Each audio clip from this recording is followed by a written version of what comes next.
Here you go. And we are going to start a new chapter today, but before we start a new chapter, let's write that down here. Reports for labs 3, 4, and 5 are due now.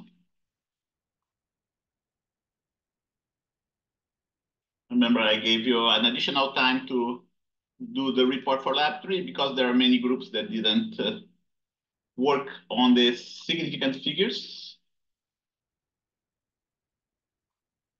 So here you go, that's the syllabus and the schedule that we have. We are going to cover electromagnetic waves today. We start covering electromagnetic waves.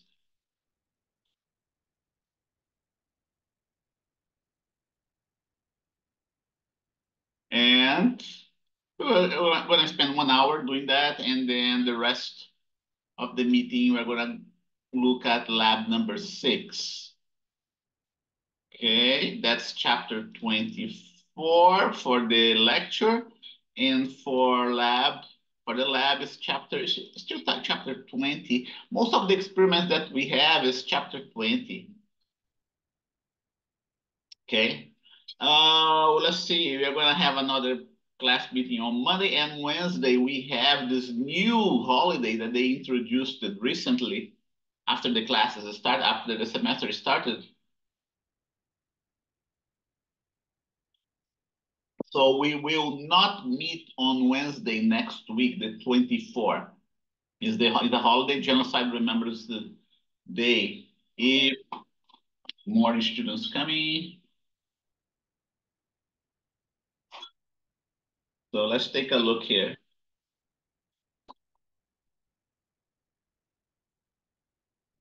Okay, so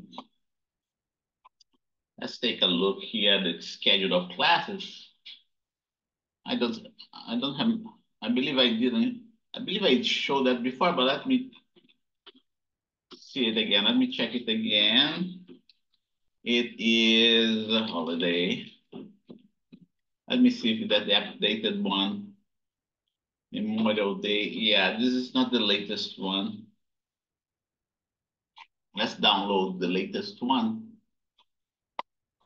They updated I do not know if you notice that, but they changed the schedule of classes to account for this new holiday. Schedule and catalogs. Okay, let's see here. Fall 2024. Okay, there already have the fall 2024. That's the spring 2024. Let's download that. And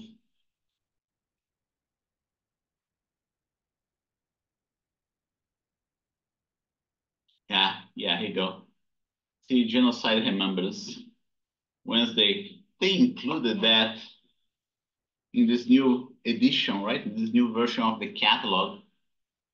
We didn't have that before in the previous version. So let's put them side by side so we can see the President's Day. Oops.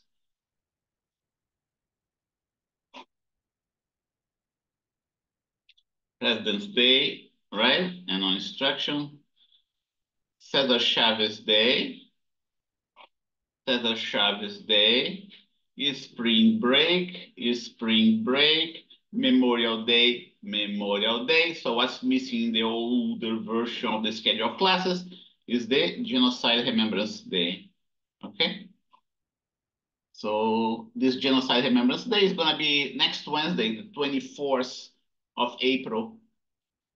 And I will save this new version writing here in my computer.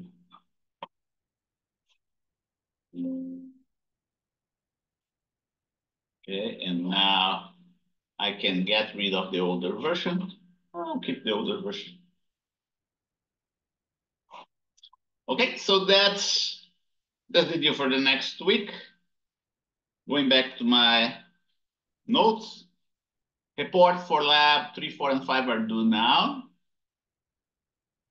And what else? We're going to start chapter 24. Okay? Chapter 24, electromagnetic waves.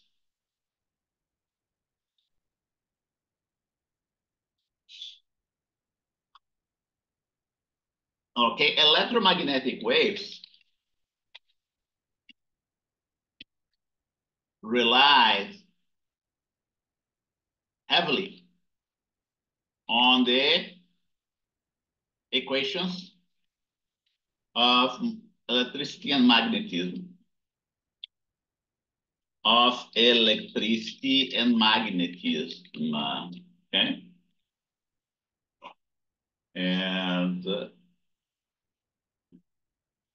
And what else? Well, what I want to tell you, it's very difficult to emphasize how important all this knowledge is. It's very difficult to emphasize, okay? The importance of this material that we are covering. We're talking about the magnetic force, the phenomena of magnetic force, the phenomena of electric, especially the phenomena of electric and magnetic forces, electromagnetic induction,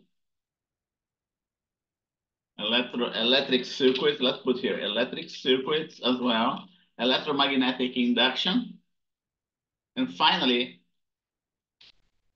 electromagnetic waves. What we are teaching here, what we are teaching in this course is basically the foundation of our modern society. Without this knowledge,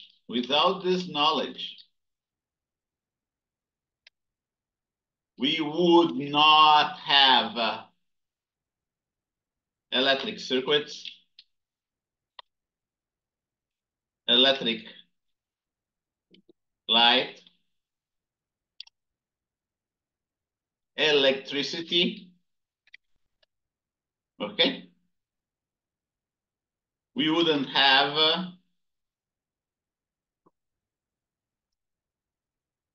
telecommunications, etc. So that's what we are teaching here is the whole foundation of our modern society. Without that, we wouldn't have all the stuff that we have that we take for granted nowadays. Okay, just imagine living in a world without electricity. Just imagine. Okay?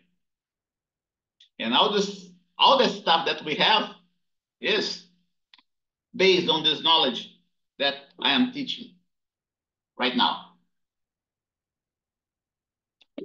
I can say that 200 years ago, we didn't have that. As recently the 1800s.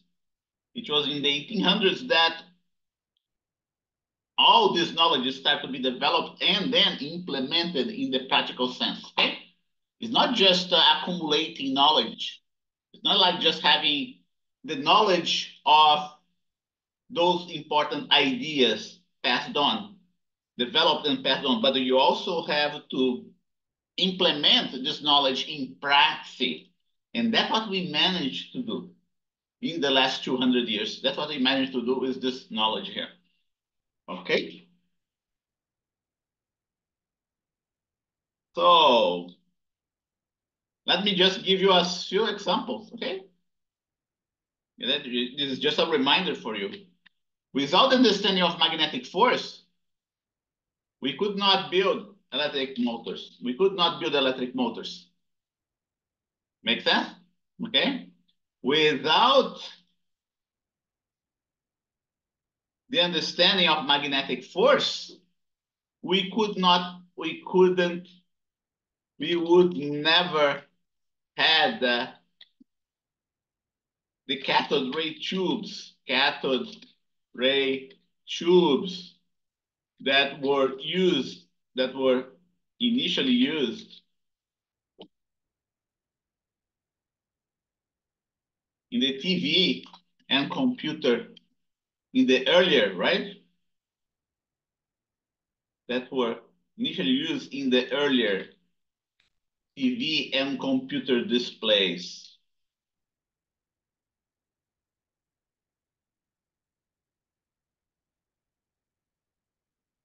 Without understanding electromagnetic induction, we would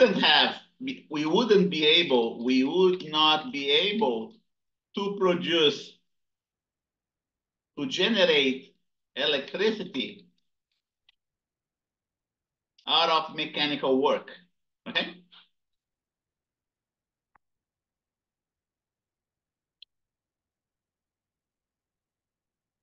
It's because of this phenomenon, okay? It is because of this phenomenon that power stations generate electricity,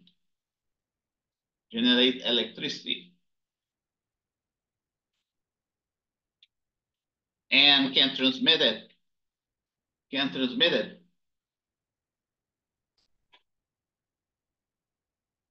through long distances.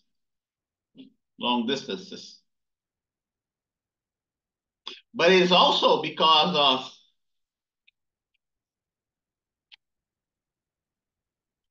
but it is also because of electromagnetic induction that today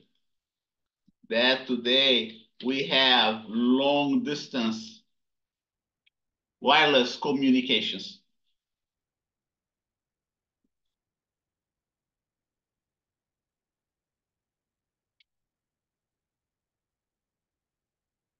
Okay, so our cell phones, in other words, our cell phones wouldn't be possible, would not be possible without electromagnetic waves, which is, a consequence of electromagnetic induction, which you are going to elaborate a little bit more. And this, just to mention a few things, okay? Just to mention that this list is longer than that. It's longer than that. And everything goes back to the laws of electricity and magnetism. And everything that we are talking about goes back to the laws of electricity and magnetism. Okay, and I'm going to spell them out again here for you. There are 5 laws that I covered with you. Okay, one is the Coulomb's law or Gauss's law. No, let's put that Coulomb's or Gauss's law. Gauss's law. Coulomb's law in a different format. Coulomb's law in a different format. Gauss's law of electricity. And you gotta memorize that. Remember, those are laws of physics. We cannot derive them mathematically. Gauss's law of magnetism. There is no magnetic monopole. Okay. The next one, Ampere's law. This one is called Ampere's law.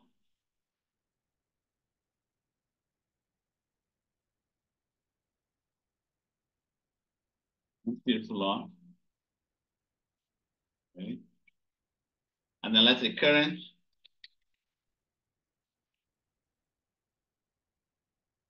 generates a magnetic field, okay? And what we have here, Faraday's law of electromagnetic induction. Faraday's law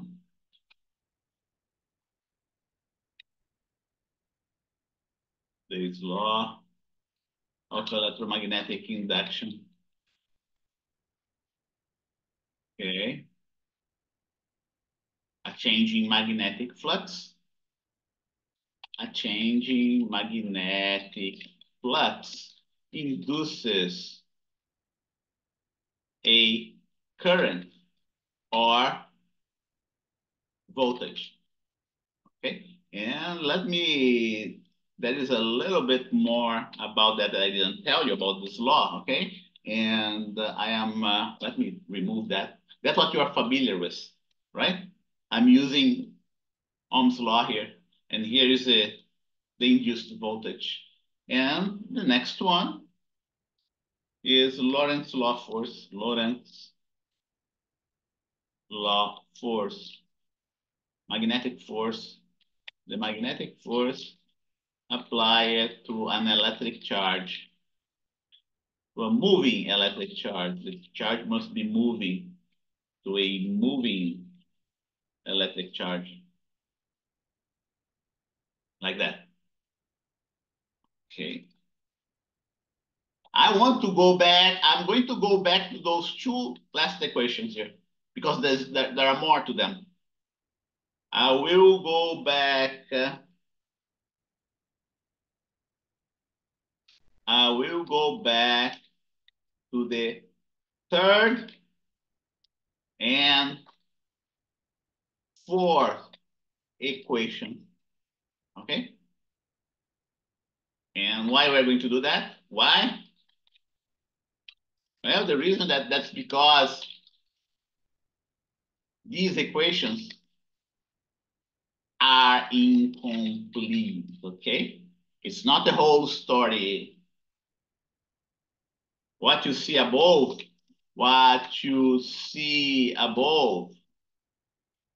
is not the entire story. The entire story about them.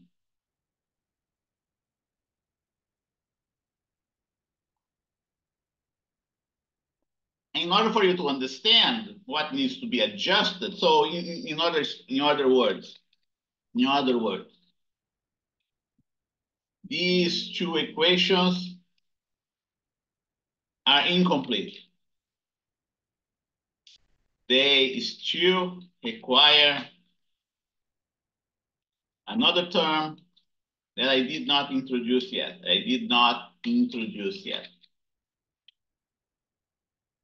Okay?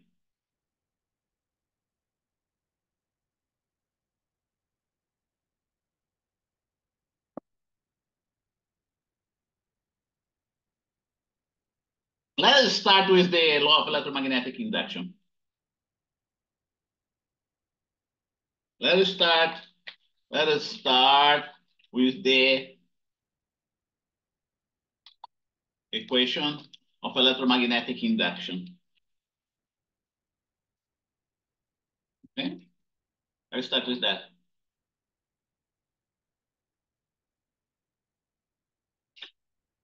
You know that a change, okay? You already know that a change in magnetic flux induces, you know the following. One, a change in magnetic flux induces an electric current. You already know that. You also know that a change in magnetic flux also induces an electric potential that powers the above current. But there is more to that. But that's not the whole story. That is not the whole story. Okay? The story is much more interesting than that. Is much more interesting than that. Okay? It's not just a change in, the induction. And what do I mean about that? I mean that what is induced,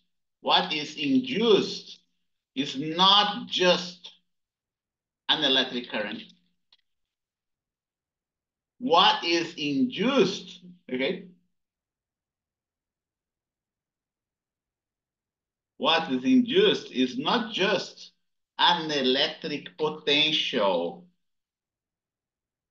What is actually induced by a changing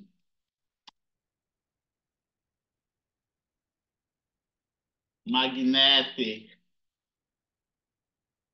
flux, is in reality, is in reality an electric field. Okay? That's what actually induced. And we are going to cover that. Okay? And because of that, we must rewrite this equation that you see here. We must introduce the induced electric field. I'm going to explain better that for you, okay? Here is the induced electric field. All those two quantities here are related to this induced electric field. And we should even introduce a summation sign here. Better like that. Because it's going to depend on the path that we take around the changing magnetic flux.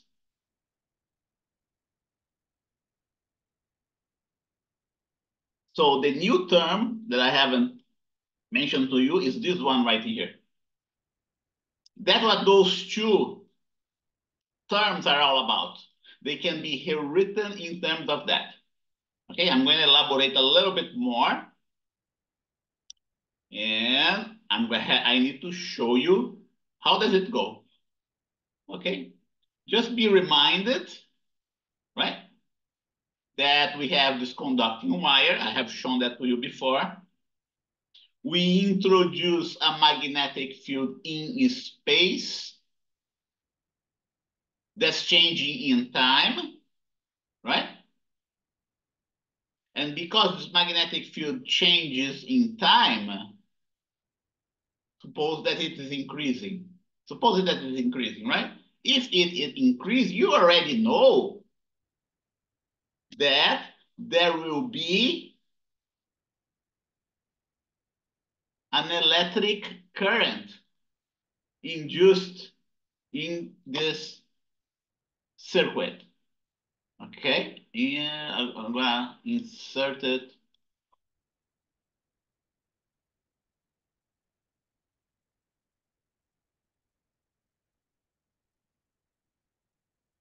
Let's see here. No, it doesn't let me. I will have to put, and this electric current is going, so that's something that you already know. It's going to move in a counterclockwise fashion because the magnetic field is increasing.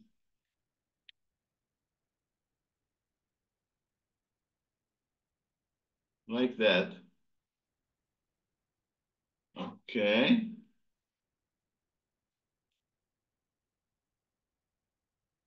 And I have to switch right in here. I'm gonna group this guy here and then flip.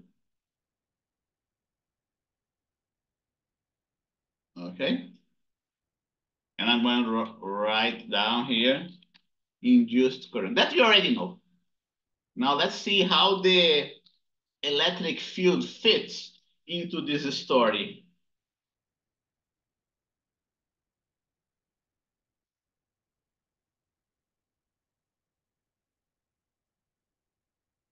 Like that. Okay, let's see how the electric field fits into this story. The way it actually goes is like that. It's like the following. What is actually powering this induced current in this circuit is going to be an induced electric field. Try to picture an induced electric field inside this circuit, inside this conductor, which makes the electric charges move. That's what scientists found when they performed experiments, okay? But there is more to that. There is more to that. You do not even need to have an electric circuit there. See that? The electric field powering the current, right? We do not even have to have an electric field in there. In reality, this electric field, this induced electric field, permeates the whole space where we have a change in magnetic flux. Not just in the space where there is a magnetic flux, but outside also this space where there is a magnetic flux. So if you have a induced electric field here, notice that I no longer a conducting wire, okay? We have to remove this conducting wire here. Conducting wire here, no conducting wire here. So if we have another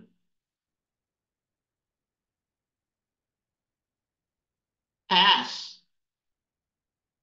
okay, in this region here of space, we will also have an induced electric field that can be more or less.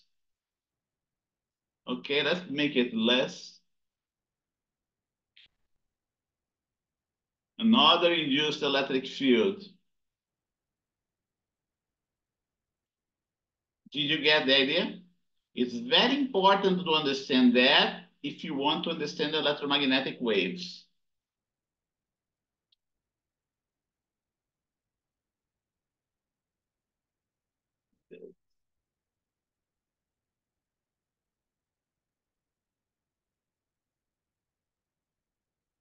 This one here, this one here. Here you go, another induced electric field. So that's the story that I need you to keep in your mind, okay? And I'm going to write that down in my notes. Here you go. The same thing happens to a solenoid. I'm gonna go there. Okay, we're gonna get that later on. Let's write that down in my notes, okay? And that's going to be the drawing that I'm. Let's see.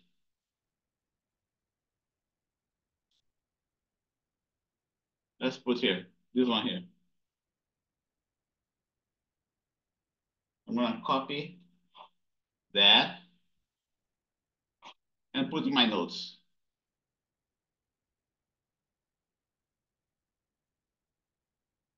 Okay, so here you go. Okay, you already know that a changing magnetic flux induces a current in a circuit, right? I'm just rephrasing what I mentioned above. Like that. That's the illustration. A changing magnetic flux inducing a current, an induced current in the circuit. Yeah. See below.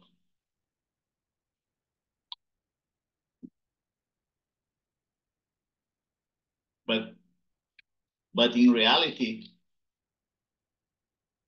what happens is much more interesting. There is no need to have a circuit, a conducting circuit for the electromagnetic induction to occur. Induction to occur. The reality is the following. The reality is the following. What is actually powering the electric current is an induced electric field. See below, right? And it's the electric force of this electric field, the electric force acting in the charges of this conducting wire that's producing this current, okay? So here you go. That's a more complete interpretation of those equations that I'm providing to you. So here you go. See below. And then we go even further. We go even further than that. You don't even need an electric conductor, okay? Slash circuit to have this induced electric field. It can also occur in free space, okay? And that, see below. See below. And that was the next drawing is all about. Okay, this one right here.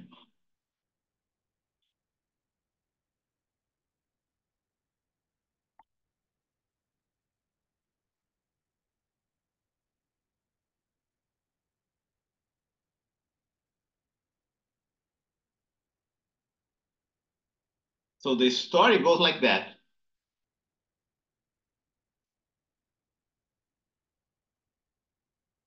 You know, summarizing, right? In summary. In summary, a changing magnetic flux slash field induces an electric field. That induces an electric field, whether it's in free space, whether it is in free space, in a dielectric material, or conducting material. Okay. Another same.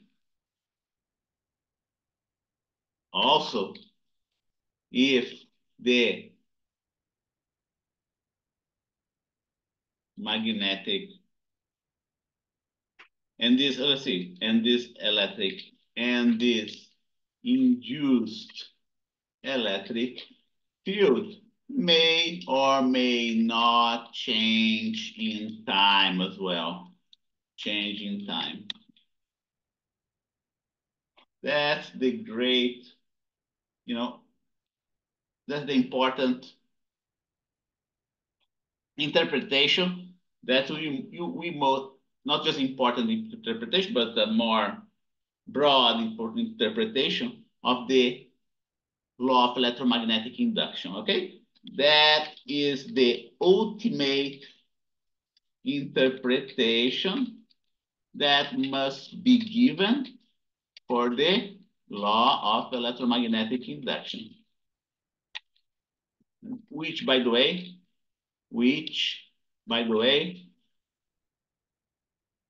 is the broadest possible one. Okay?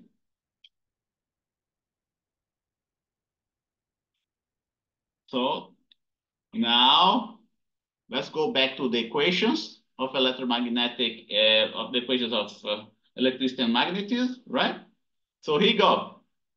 An electric field can be generated by a change in magnetic flux. That's one way of generating an electric field. But then there is another way of generating an electric field. Another way of generating an electric field is by using an electric charge, okay?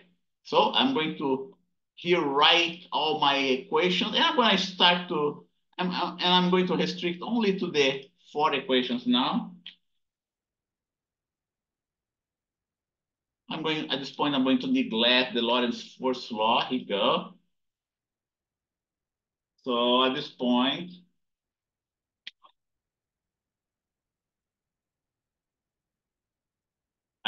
these 5 laws of physics predict 2 different types of electric fields.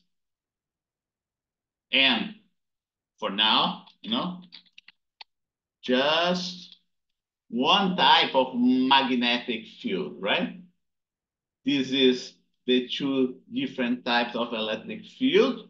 One that's produced by a charge distribution,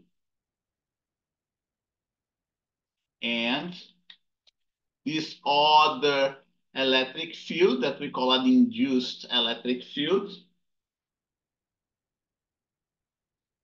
that's produced by a changing in magnetic flux. Okay? And I'm going to do this way. 2 different types of electric field. Okay? And only, here you go, 1, 2, 3, and only one type of magnetic field. What produces the magnetic field is this law that you see here, okay? And I'm going to emphasize, here you go, that's the induced field here, and that's the source of the induced field.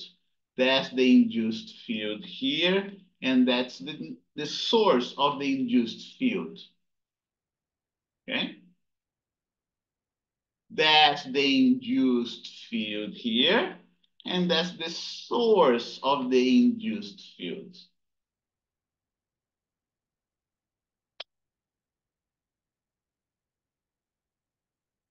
Okay?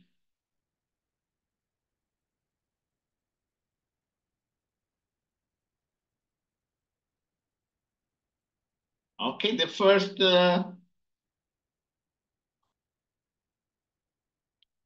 type of electric and magnetic field are the ones that are generated by the sources. We call them the electrostatic, are the ones generated by the static sources, okay?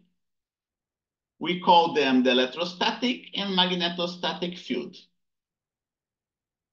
Electrostatic, the first equation above, and magnetostatic, the third equation above, right? Fields. And I'm going to, first type of electric and magnetic field are the ones that are generated by the static source. We call them the electrostatic field, and I'm going to do the following. I'm going to put the equation below here so I don't have to refer. Okay, here you go.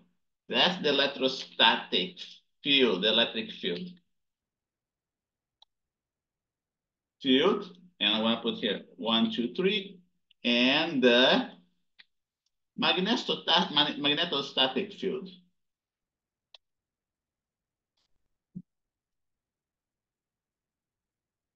That is the magnetostatic field. Why is magnetostatic field? Why is that? Electrostatic and for emphasis, right? In static and magnetostatic fields. There's a reason why they're called static. Okay? They are static Okay. They are static fields because their sources do not change in time. Okay? Their sources do not change in time. Which is not the case of the Faraday's law of electromagnetic induction. Which is not the case. Let's see. Here you go, this one here. Which is not the case of Faraday's law of electromagnetic induction. Okay, and I'm going to emphasize here that this magnetic flux here is a function of time. If you were not a function of time, this term would be zero.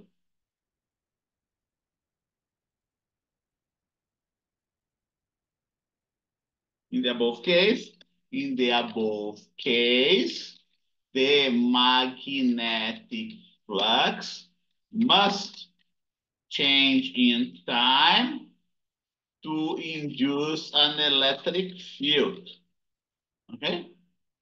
If the magnetic flux is constant, if the magnetic flux is constant, comma, then there is no, then, the right side of the above equation is zero, or, okay, here you go,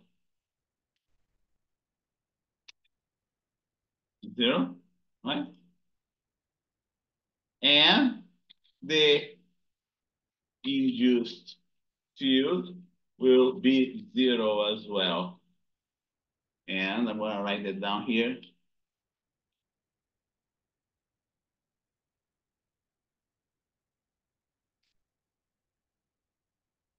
Okay. So that's the story. I can come up, let's see, we have more here for you to, for me to display for you.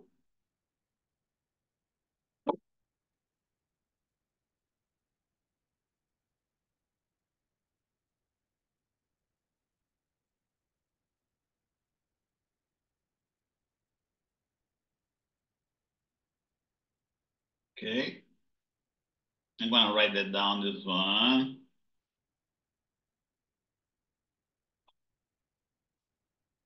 The electrostatic field are generated by electric charges that are at rest, and the resulting field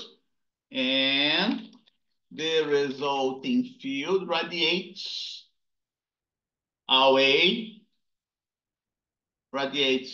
away, or towards its sources, right? That's the characteristic of the electrostatic field. The magnetostatic field is generated by electric current, but they do not radiate by electric current that do not change in time. For this reason, they are referred as electrostatic current, but the important difference of the magnetostatic field is that the field circulates around its sources, okay? Circulates around these sources. And then we have this new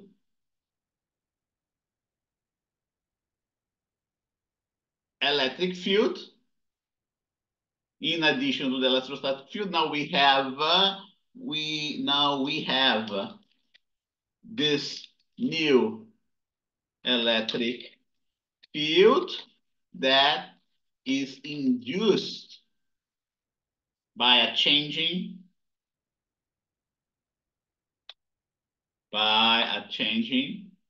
magnetic field. And because magnetic field is changing, magnetic field is Lash flux.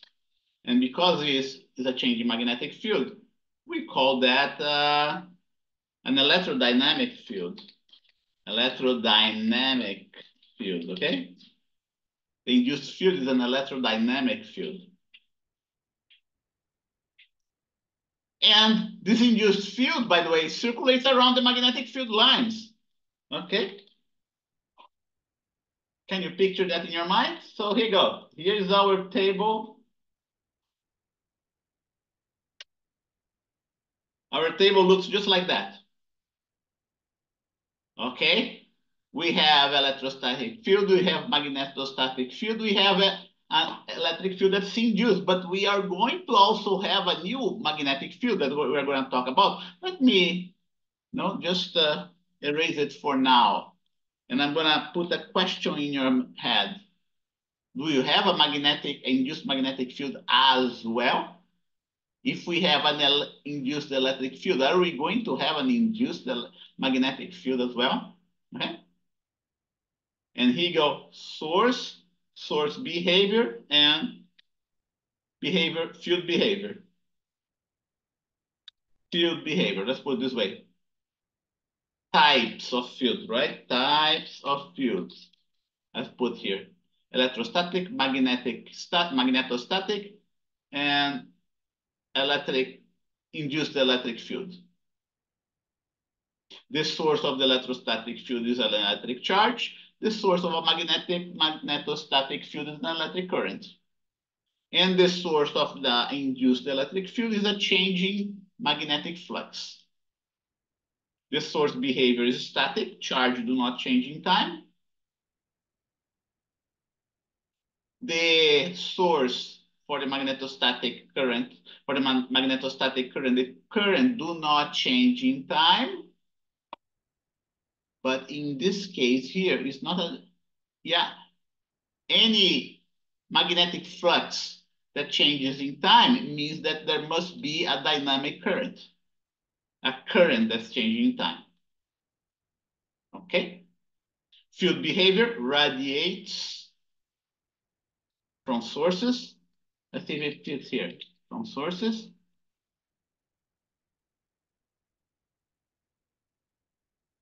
Radiates from sources. The magnetostatic field circulate around the source. Radiate, let's put it just from, circulates around.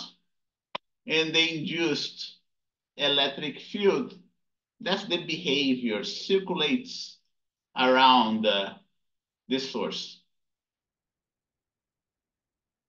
And again, I'm going to repeat here. Since we have an electric field that's induced, an induced electric field, is it possible that we also have an induced magnetic field? I'm going to put it this way, induced E field, right? Better this way. Induced E field.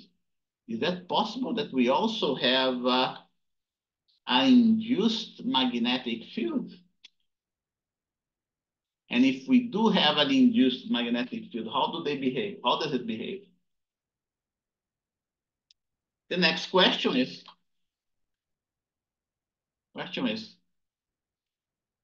do you have an induced magnetic field to counter the induced electric field? Okay.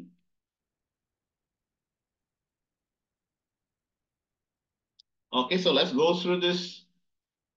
So that's the new concept that we have right now. Let's see. Someone has a message here. Team choose up.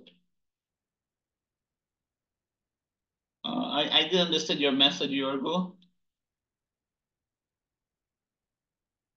Yorgo left a message that I just saw now, 20 minutes ago.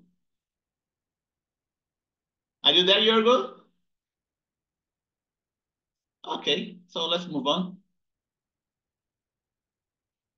9:45. So the new idea here, I'm going to repeat it here. Today's new idea, okay? Changing magnetic flux induces an electric field. And I'm going to boldface this term here.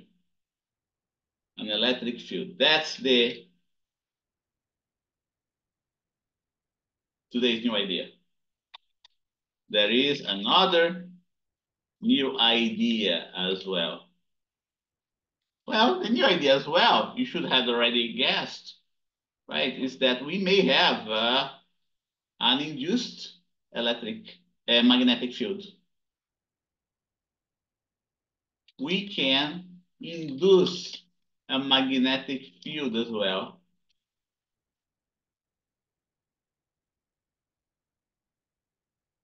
And oddly, and interestingly enough,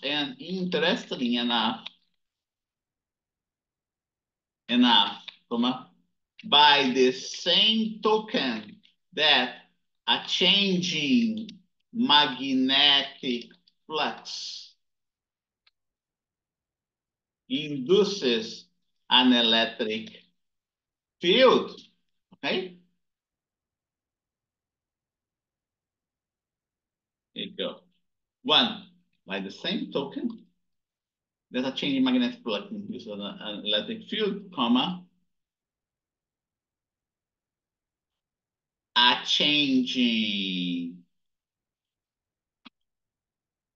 electric flux also induces a magnetic field. Okay? And that is where, and that is where and that's when, right? We must adjust one of the laws of electricity and magnetism. Actually, the law that must be adjusted, is Ampere's law. The Ampere's law. The Ampere's law. And let's see what's the adjustment that we gotta make. At this point in time, I formulate Ampere's law as being like something like that. Okay. In reality, it was discovered.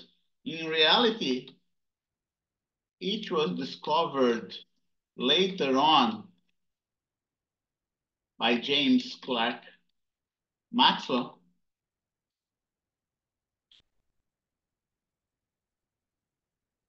That the above law was incomplete.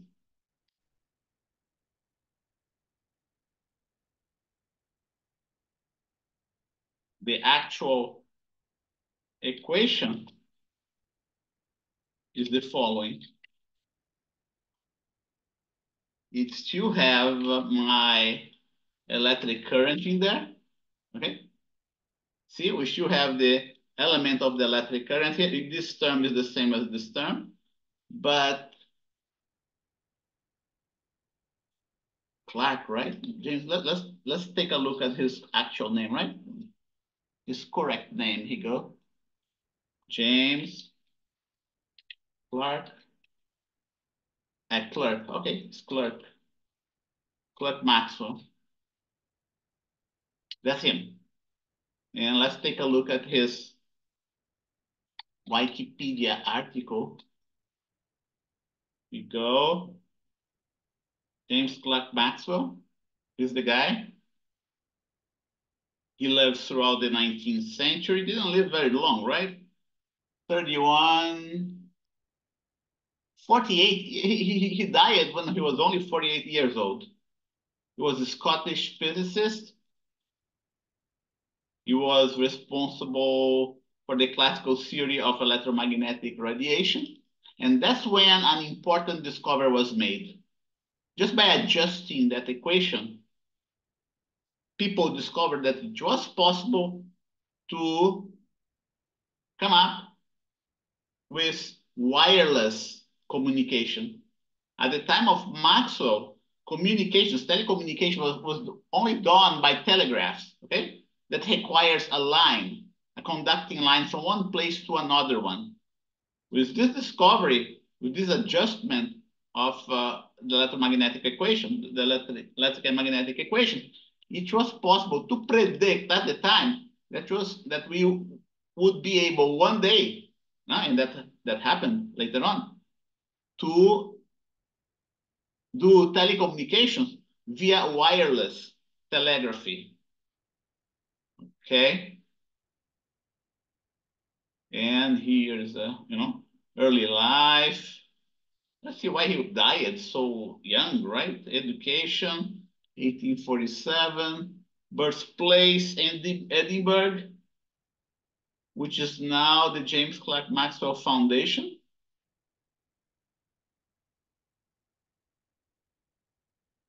University of Edinburgh, University of Cambridge. He went to Cambridge.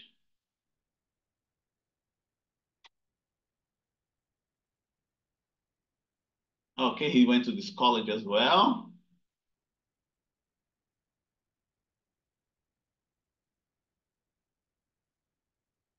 Okay, King's College in London. Why did he died so early? Right here is his gravestone.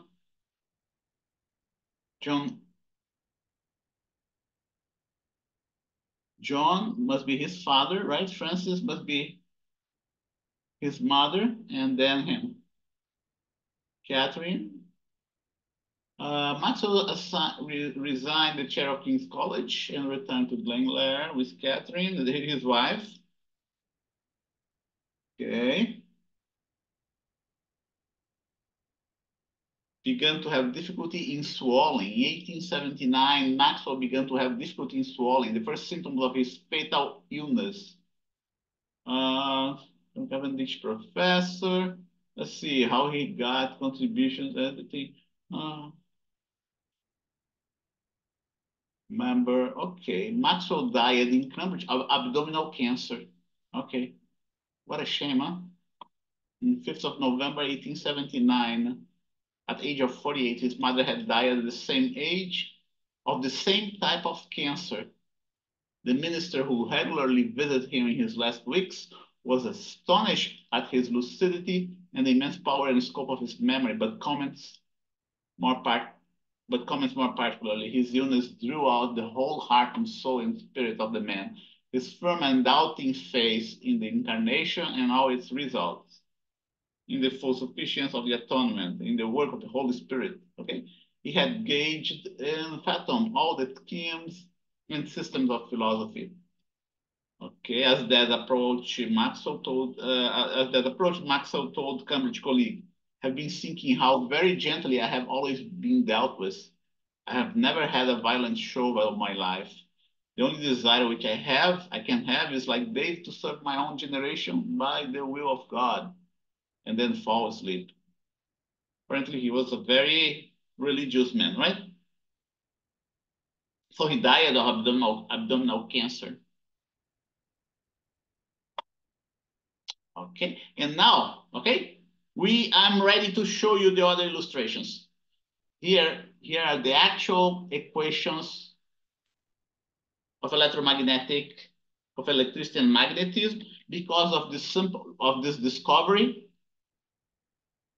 all those equations of electricity and magnetism became known as the Maxwell's equations. Here you go. Because of this adjustment here that Maxwell made, because of this adjustment that Maxwell made to the above equations, all the four equations became known as the Maxwell's equations. 1, 2, 3, 4. He didn't discover all four. He only discovered an adjustment to one of the equations. But because of the consequences of this adjustment was so impacting, right? We today call those equations the Maxwell's equation. Well, okay, there's one missing here. This one, let's see which one is missing. Oh yeah, the one for the Gauss's law of magnetism. Let's take a look here. This one here, that's missing.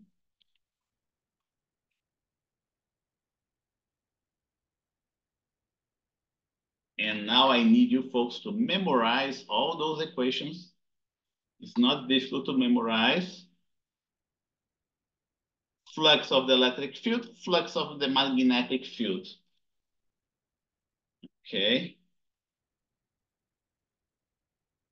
Electric field, you know, multiplied by the path, magnetic field multiplied by the path. There is no additional term here for this term. There is no additional term here. Okay.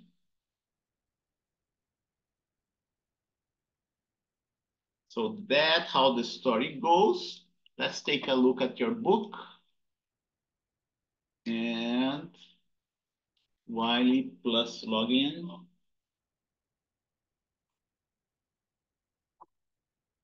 Wiley plus here.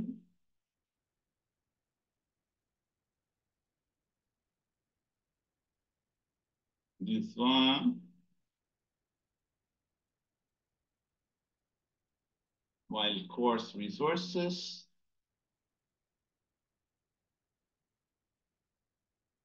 And filter launch.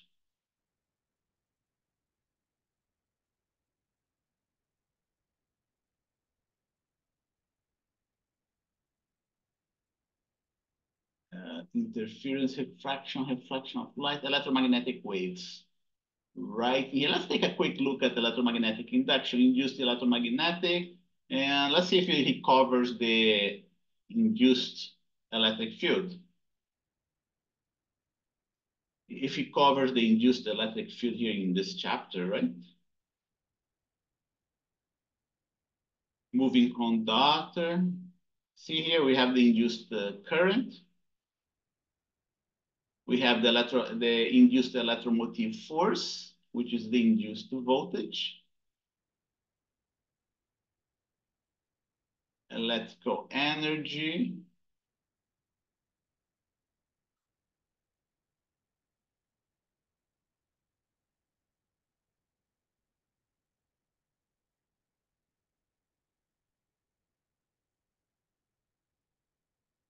Conservation of energy.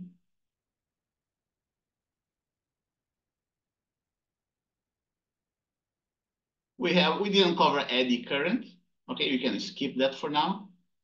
I used to have some colleagues there at NASA working on eddy current for sensing purpose, magnetic flux, motional EMF, magnetic flux, we covered all of that. There's no electric field, right? Magnetic flux.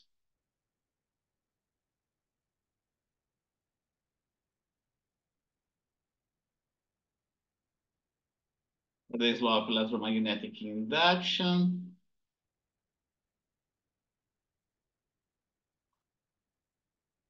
So that's a EMF, that's the induced voltage.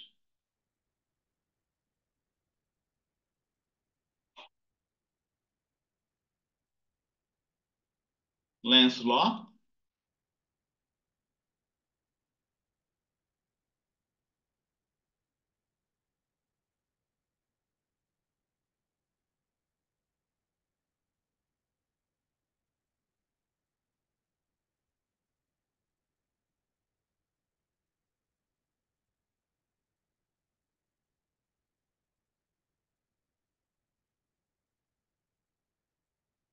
Okay, so the production of sound, okay. Speakers, right? We can invent speakers just by using electromagnetic induction. Electric generator that we covered. You can see that there is no induced electric field here, right? So let's move forward here. Must right here. Electromagnetic waves. Yeah, let's see here. He just goes straight into electromagnetic waves. Doesn't say anything about. Yeah, that's the problem of many physics books. Okay, they don't tell you the story of the induced electric field and the induced magnetic field. It's unfortunately that's unfortunate. They just go straight into electromagnetic waves. But we need that intermediary step of induced electric field and induced magnetic field to start talking about electromagnetic waves. Okay? And going back here. Oh, 10 o'clock already. We are gonna have our break soon. Okay, that is the brief. Before you go into the break, I want to show you this other illustration, set of illustrations. Here you go. Like I said, by the same token that changing magnetic field can induce an electric field, the other way around is possible as well. You can have a changing magnetic field. You can have a changing, let me see here. Oh, here you go. That's another example, right? A changing electric field induces a magnetic field. But let me show you another example of induced electric field, right? Just think about the solenoid carrying a current that's changing in time. The solenoid that carries the current has a magnetic field inside it. And if the current changes in time, the magnetic field is going to change in time as well. Now, because the magnetic field is changing in time, it will induce an electric field outside it. That's for the solenoid. That's for the solenoid. Okay? The induced magnetic field. Okay? And this induced magnetic field applies both outside the solenoid as well as inside the solenoid. Okay? But then,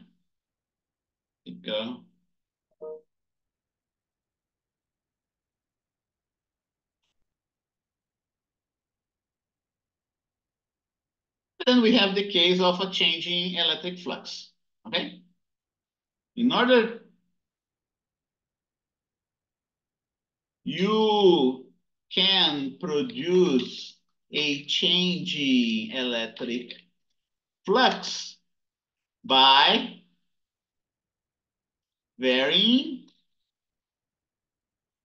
the amount of electric charge you have in space. And it's possible to do that. And it's possible to do that. Possible to do that. So, in other words, if Q as a function of time, since Q as a function of time produces an electric field that changes in time, an electric field that changes in time induces a magnetic field in space, okay? That's the second important idea of today, okay?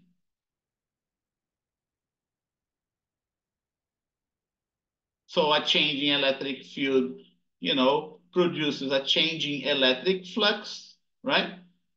I'm gonna put here another step here.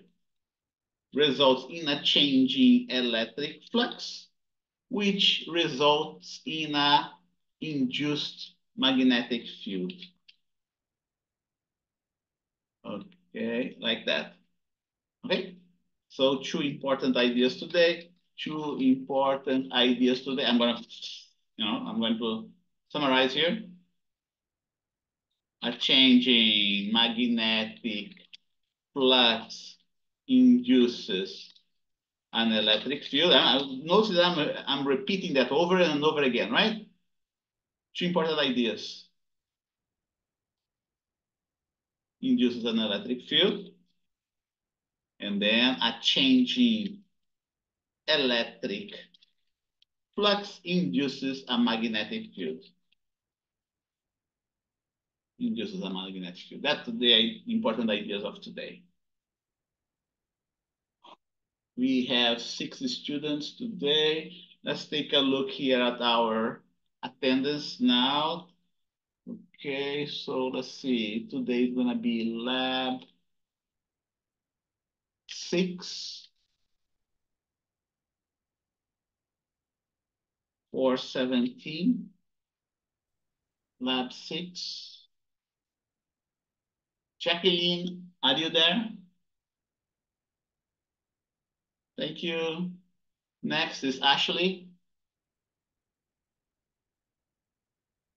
Okay, and what about I skip Sky, right? Is Sky there?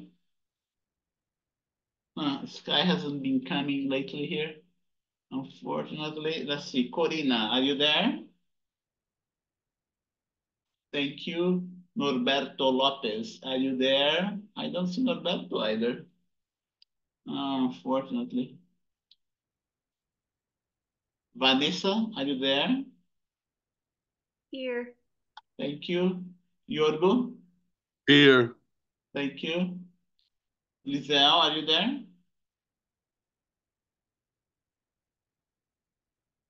I don't see Lizelle. And Paul Zapata. Okay, how many students we have? 6 students. Yeah, 7 people. And we can go for a break now. Break from 10:07 a.m. to 10:22 a.m. Okay? I'm gonna pause my recording.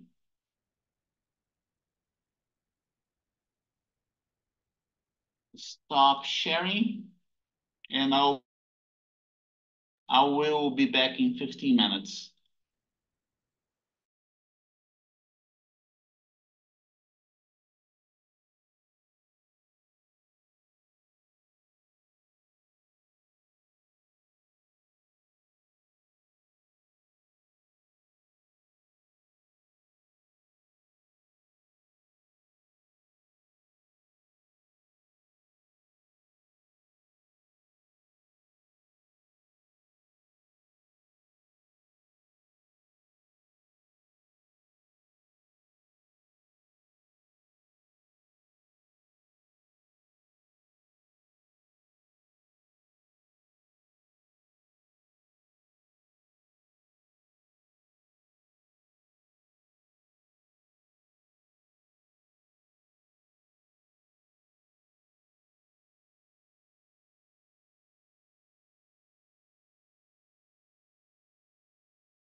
Okay, I'm back here.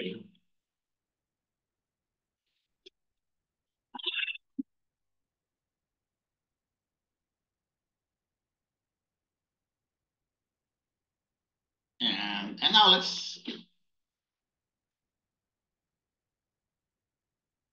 start. I'm gonna share the screen now with you. Here we go. Let us start with lab 6, right?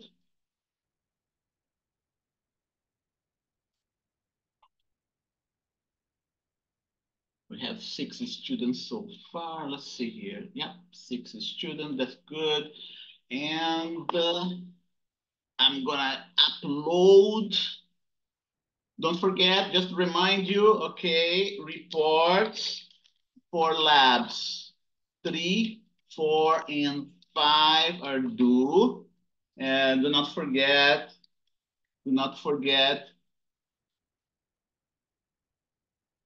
to work on the significant figures of the report. Okay, there are lots of 2 of the 3 groups are not working on the significant figures of the report. So I want to encourage you to do that so you can get a better grade. That's why I postponed the deadline of the report for lab 3 for today. And make sure again, that you work on the significant figures of all those labs. Okay. One more thing, right? I am logging the grades of all activities in Canvas. So you can follow your day to day, let's see, day to day grades. Okay. One more thing, right? I noticed that only 3 students are working on the homework. Also, I want to encourage you to do the online homework, to do the homework online. Yeah, the online homework, since it accounts for 10% of your grade. Okay. The homework grade that I am logging in Canvas is not final, right?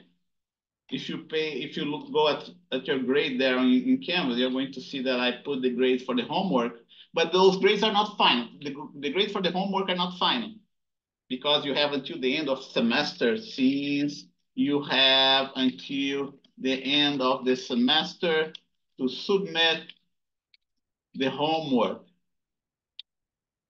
So what you see there for the homework is just, a reference of how your grade is being affected by this activity. Let's put it this way, okay?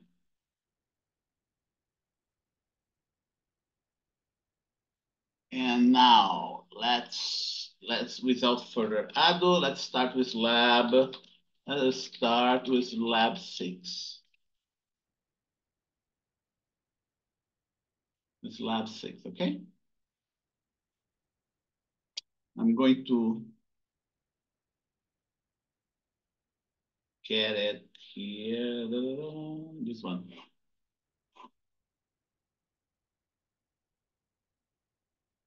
Spring PO7. Lab reports. Raw data. Lab number 6 right in here. Let's make sure everything is clear and there is no work done.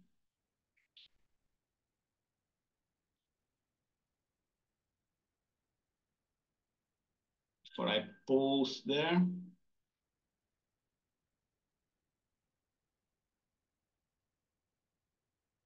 Good. Nothing here. Nothing here. Nothing here. Nothing here.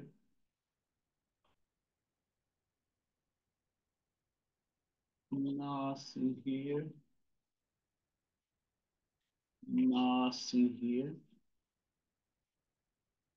Nothing here. Okay, everything seems to be clear. Yeah.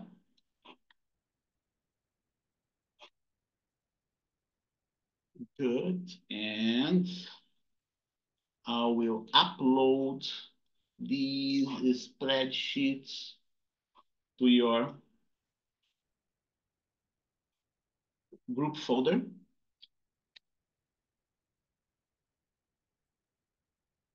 Group drive.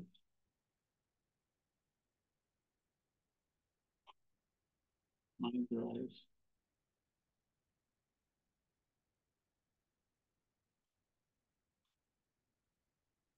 Lab 6. Lab 6 group 2.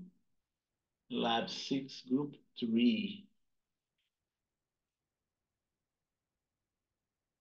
Um,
Now, first thing, right?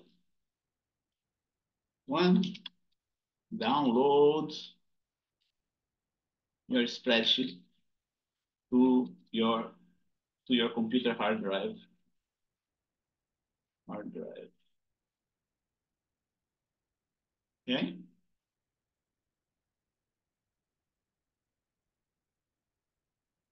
And I'm going to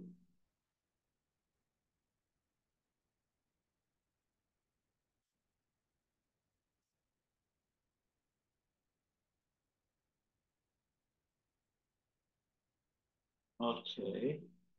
Today's lab is resistors in parallel. Okay.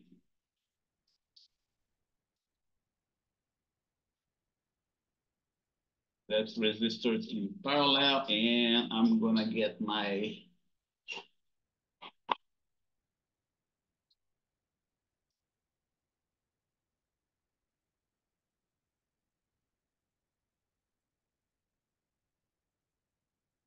capacitors, magnetic field. Let's see, not this one.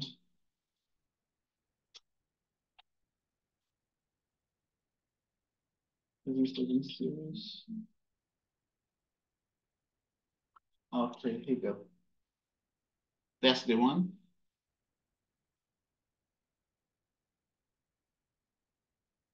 Okay. And we're also going to use the FET, right?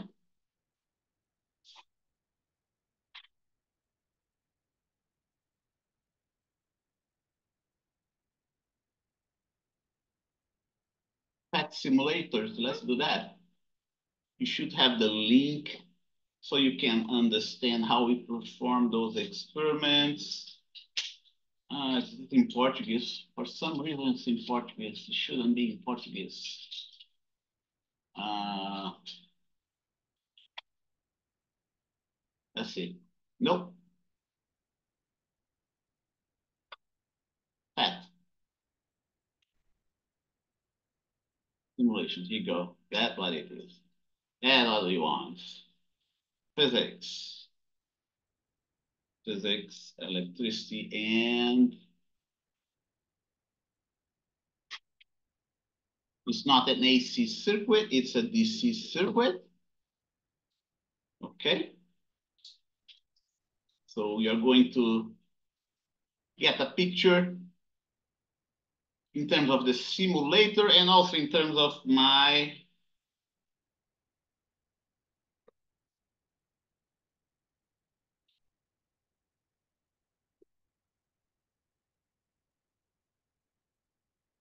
PowerPoint slides as well. Okay. So, and the idea here, let's start with slide 6. Download their spreadsheet or computer hard drive. What we're going to do, we will verify Ohm's law for circuits, for a circuit with two resistors in parallel. Okay, that's what we're going to do. We will collect voltage and current data for different voltages, for different supplied voltages. Applied voltage. Just like we did for the resistors in series. Okay? What else? After collecting this data, we will plot V along the y-axis and I along the x-axis. Okay. We will compare the slope of the graph with the equivalent resistance of the circuit. That's what we're going to do here. Okay, so download their spreadsheet first, and okay, in the previous lab, right? In the previous lab,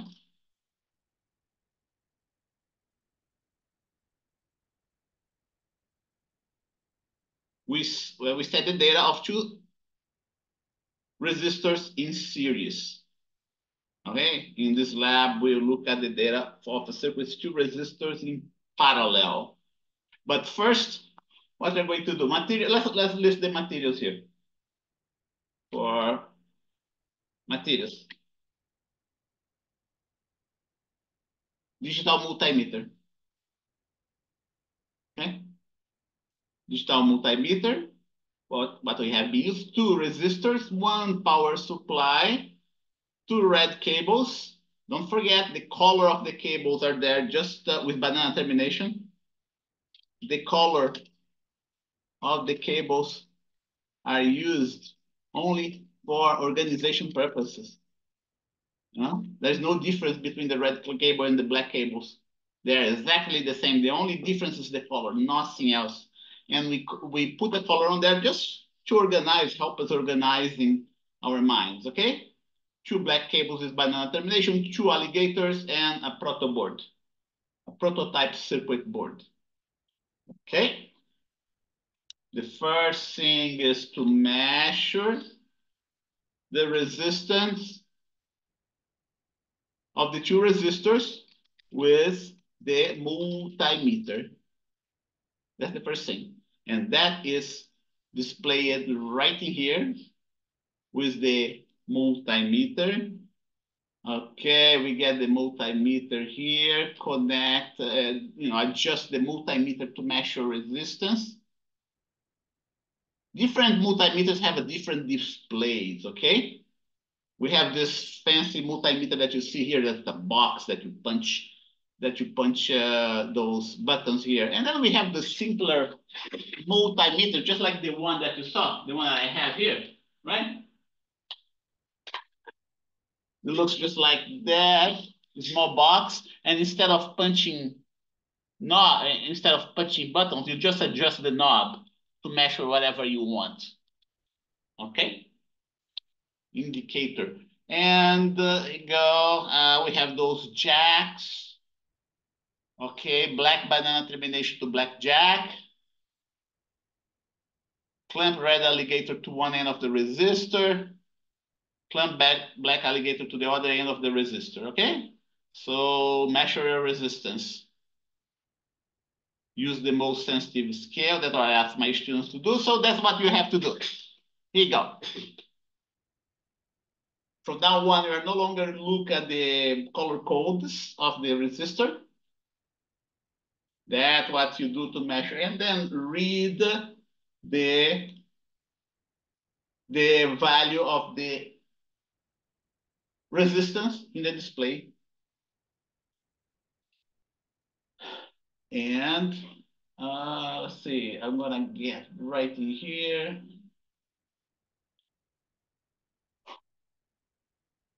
Okay, so the first table is this one right in here. Okay, for this specific group, they measure 412 ohms. And don't forget to display the proper number of significant figures, right? I'm gonna write down here in my measure the resistance of the two resistors with the multimeter. Log, here you go. Log their resistance in the spreadsheet using the proper number of significant figures. Okay. See, use the table provided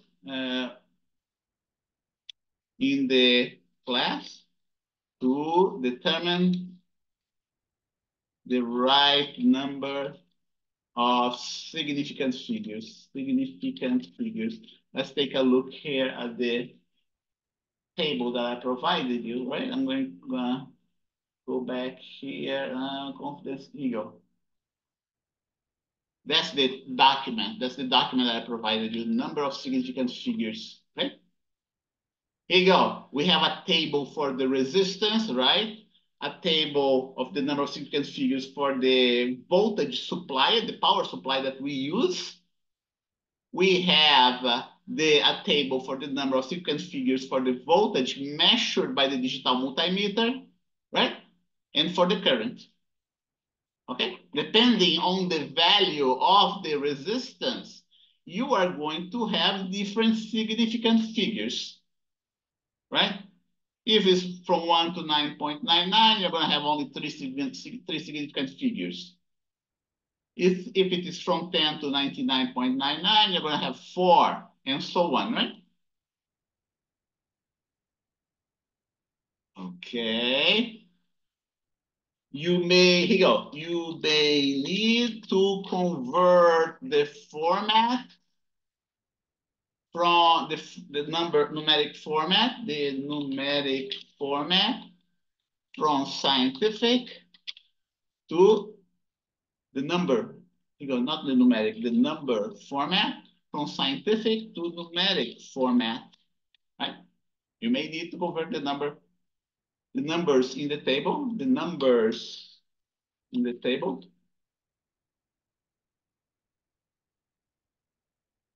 from scientific to numeric format.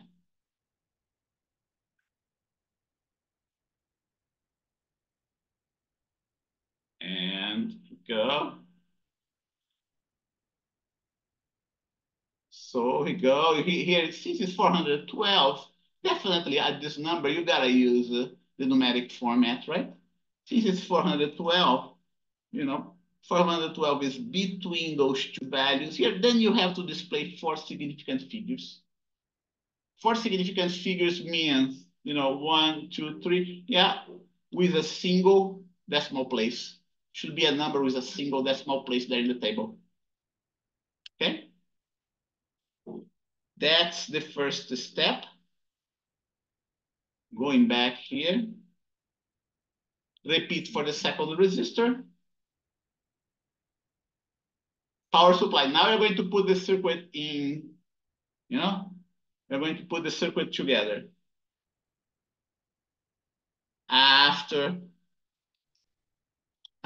measuring the resistances, we will put the circuit together and start our experiment, our measurements.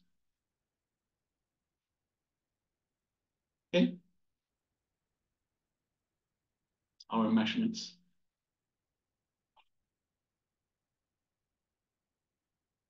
Okay, first step. It's to turn on the power supply. Turn on the power supply. And that's what we have right here. Next step is plug in one end of the red cable.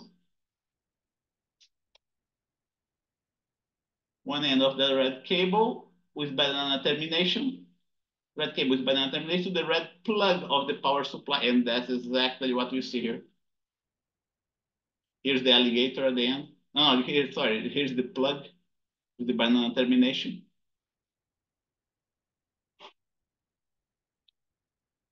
We're going to plug an alligator clip to the other end of the red cable. Okay, and should have a alligator clip here, which is not illustrated, by the way. Okay. And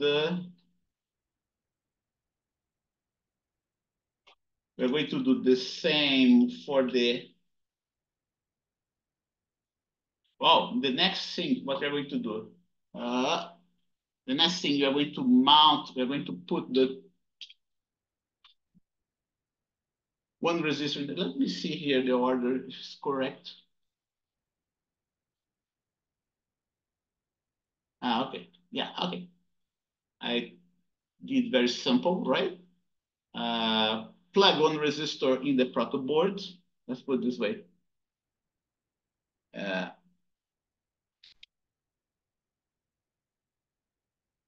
Plug resistor one in the proto board. Plug resistor two in parallel with resistor one. Okay, that's what we should be doing. Here go, this guy goes here, and now we have the two resistors in parallel. Since the two resistors in parallel, you know, we end up, you know, plugging both the black and red cables of those resistors. So let's see, I'm gonna add one more slide here. I'm gonna change slightly this slide here. Okay, so here you go. It's gonna be like that, right? Power supply, red cable, black cable. Black cable, I don't need that yet. This one comes later on.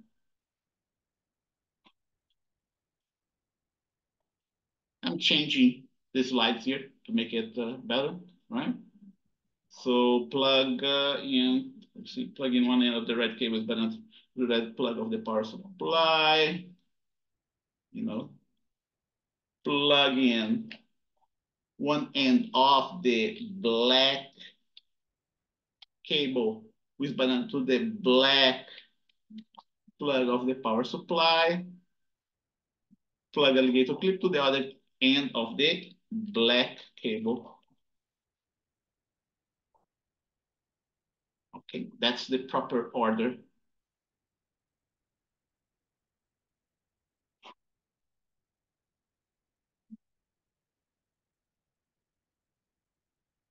Clamp, alligator clip to the ends of both resistors. Okay, that's the next one. And what does it mean? You know, here you go. That's what we're going to do. Those two resistors are in the protoboard. I didn't show the protoboard here for simplicity, okay? But that means that those two resistors are in the protoboard, and we're connecting the power supply, the cable of the power supply at those two ends here. And now we don't need that anymore. We don't need that anymore. Okay. So you can connect either to those two ends of the resistor one. That's okay to do it. You can connect in this way. One end to the resistor one, another end to resistor two. It doesn't make any difference if you do either way. Okay, you can plug the two cables to the two ends of the resistor two, and you can do like that. What you cannot do is to plug this way. That you cannot do it, because you are doing a short circuit. Okay, in this case, what's going to happen? The current is going to go through here, this leg of the resistor, and go back to the power supply. It will never go through the resistors themselves. And you can even burn your power supply by doing something like that. Okay? You cannot do that. You cannot do that either. Okay, and you go. I'm going to cross it, because you'd be short circuiting the power supply. And like I said, you can even burn your power supply by doing that. Okay, so here you go. We have our circuit. That's how the circuit diagram looks like. Electricity goes out of the battery. You know, the current passes through this leg, and then it splits at this point into current one and current two. That's the total current. That's current one. That's current two. Those two currents combine to add to I total. And no, and everything goes its merry way. If we look at the circuit right here, how does it work? We have my battery here, or my power supply, that I can adjust. I'm gonna do exactly the way I did here, okay? The battery is gonna be at the top. The battery is gonna be at the top. Here you go. Like that. Negative on the left side, positive on the right side. Right, the tip of the battery represents the positive. I'm going to get my wire, connect here.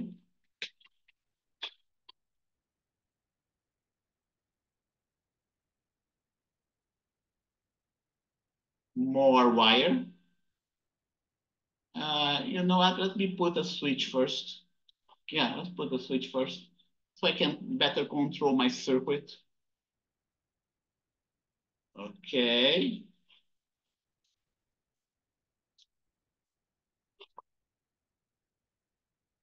Wire. Another wire. Okay, wire here. The outer branch, resistor, wire. And then there is one more resistor. He doesn't like it. Okay, I gotta cut it here. Okay, we have to cut the wire to make a connection here. He doesn't make a connection if the wire I see, it doesn't make a connection here. So we gotta cut this wire here, and now we can connect it properly.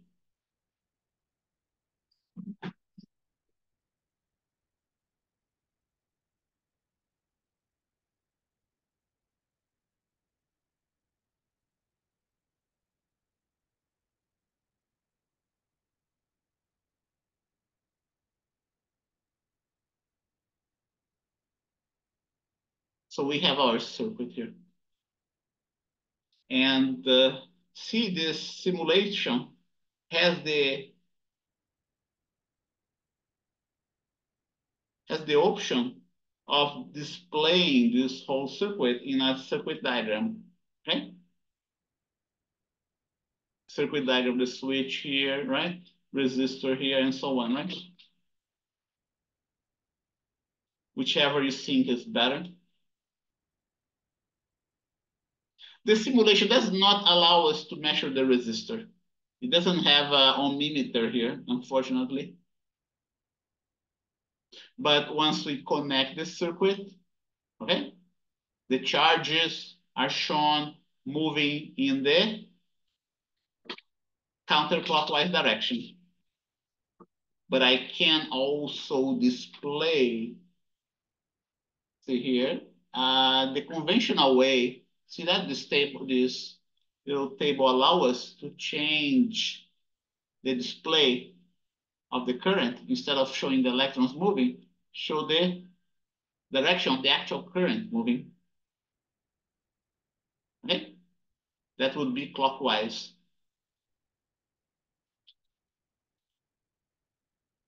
Okay, I am putting, let's see, let me change this resistance here, right? Okay, I'm changing the resistance here. Now you have a higher resistance here and a lower resistance here. Do you see that the arrows are moving more slower here, more slowly here? That's because the resistance is higher. The arrows moving slower indicates the current. This current here is higher than the current here. This current here is higher, is the highest here. Okay, is second highest here, third highest here. I can even, let's see if we can do better than that. So we can,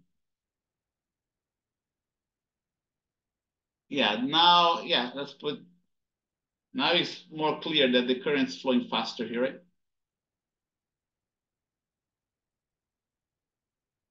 Faster, second faster, third faster. Okay. That's what we have here that I displayed. And let's see. Now we're going to put the digital multimeter in the circuit. So far, we have done only this part of the lab, right? Let's highlight it here.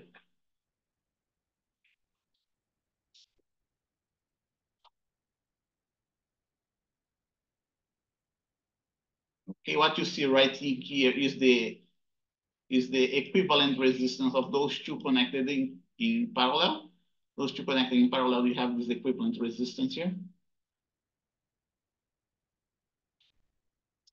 And going back.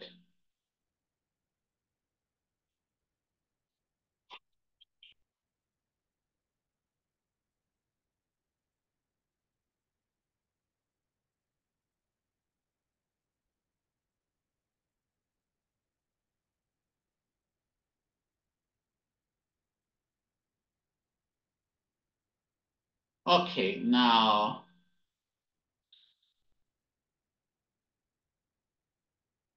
the next step is to turn on the digital multimeter, right? And now we are going to need set DMM to read voltage, to read DC voltage, like that. Red cable is banana termination, plug into red plug of the DMM. The other end of the red cable. Let's take a look here, this one here. Okay, digital multimeter. All right, red cable into the red plug, connected to the one of the ends of the resistor one. At this point, is the one that's connected directly to the positive side of the battery. Okay, we're connecting the digital multimeter in parallel with the resistor. right? The other end of the red cable, attach the red cable, connect to the resistor 1. Black cable with banana termination. Black cable with banana termination into the black plug of the DMM. The other end of the black cable attached to the black cable connected to the resistor 1. Right? Set power supply to 10 volts. We're going to start making our measurements now. 10 volts right in here. I'm going to highlight this guy so you can follow where we are right now.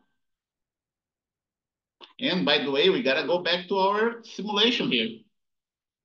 Voltmeter here, right? We are going to set, let's see, I'm gonna make a little bit larger. Let's see if we can do it. Yeah. That's what we are doing right now. Measuring the voltage. This guy is supposed to be set at 10 volts. 10 volts. Okay. And it's reading 10 volts. In real life, you don't read exactly 10 volts, right? Here is the display. What you have here? Here's the display of the power supply, right? Here's the display of the power supply. And you have to put the proper number of significant figures for the power supply. We have two different measurements. One measurement in the power supply and the other measurement in the voltmeter, in the DMM. Okay? And so go ahead, we make this second measurement. Read voltage. Okay? Read here, that's the V1. Measure the voltage. All right? And change, repeat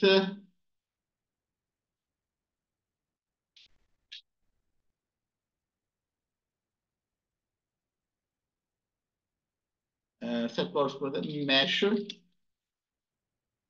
V1 with DMM. Okay? Repeat steps O and P for V sub at 8, 6, 4. Let's see here. 8, 6, 4, 2.9. 4 and 2.9 volts, like that.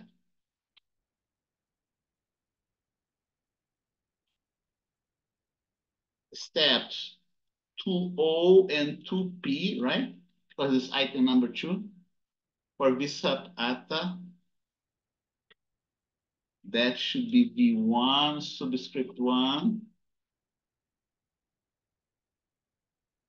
And again, don't forget, folks, the number of significant figures for the voltage of the DMM is this table here, is provided in this table here, right? Voltage anywhere between 2 and 9.999 is 4 significant figures. Between 10 and 99.99 is 5 significant figures, right? 1 and 1.9999 is 5 significant figures.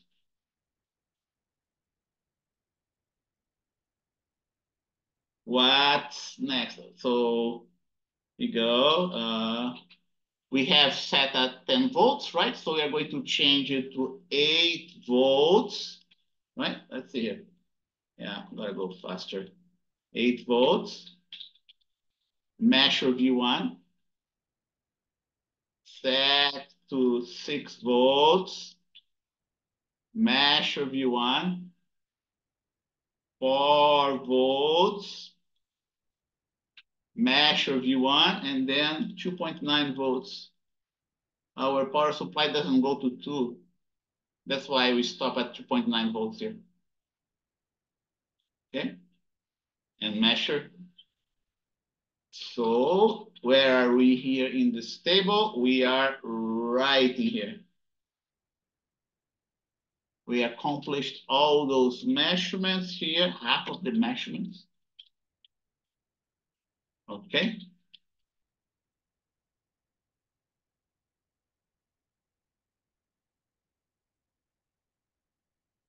And now what do we do next? We invert the polarity. We invert the polarity of the power supply. Notice now that we have a positive sign here and a negative sign here, right? Compare with the previous one.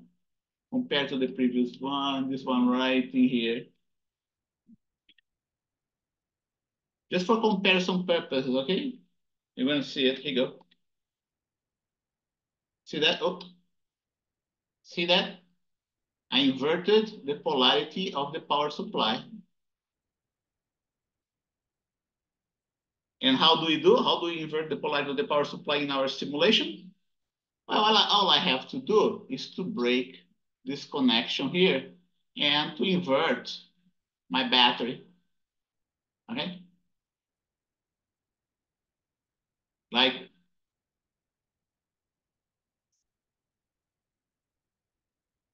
who is there? Vanessa, here you go. Invert the polarity right here. Like that. And now you can see the negative value here, right? You see the negative value here just by inverting the polarity. Going back to my notes. Okay, invert the polarity supplied by the power supply. Okay. Repeat steps 2O and 2P for this up. Now it's going to be all the way around, right? Because since we're already at 2.9, we start at 2.9. We don't start from 10. We don't want to waste time doing that, right? See that? And 8 volts. Repeat steps 2O and 2P for F sub at 2.9, 4, 6, and 8. And when we do that, we are going to be done with, oh, should be 10 as well, right? Let's see here. Yeah. Should it 8 and 10, right?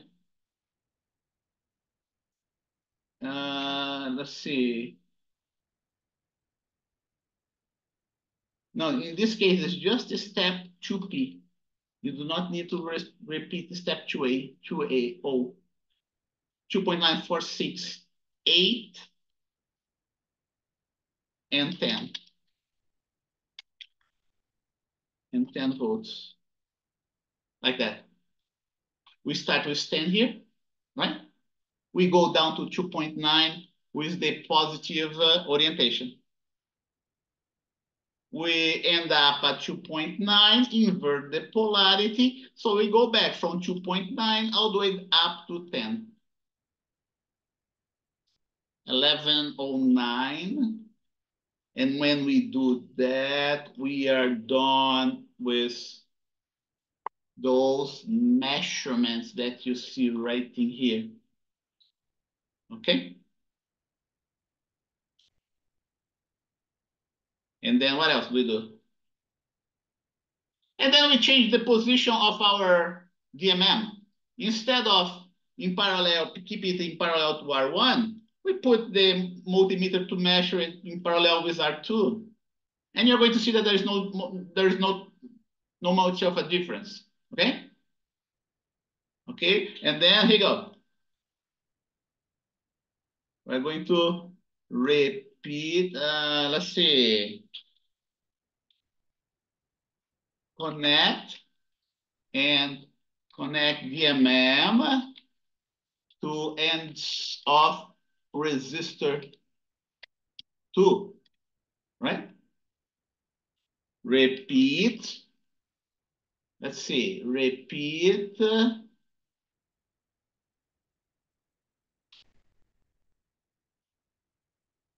steps.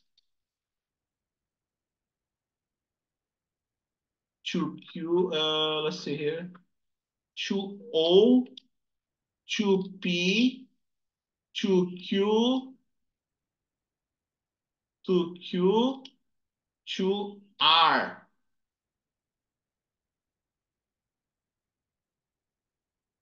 And 2S for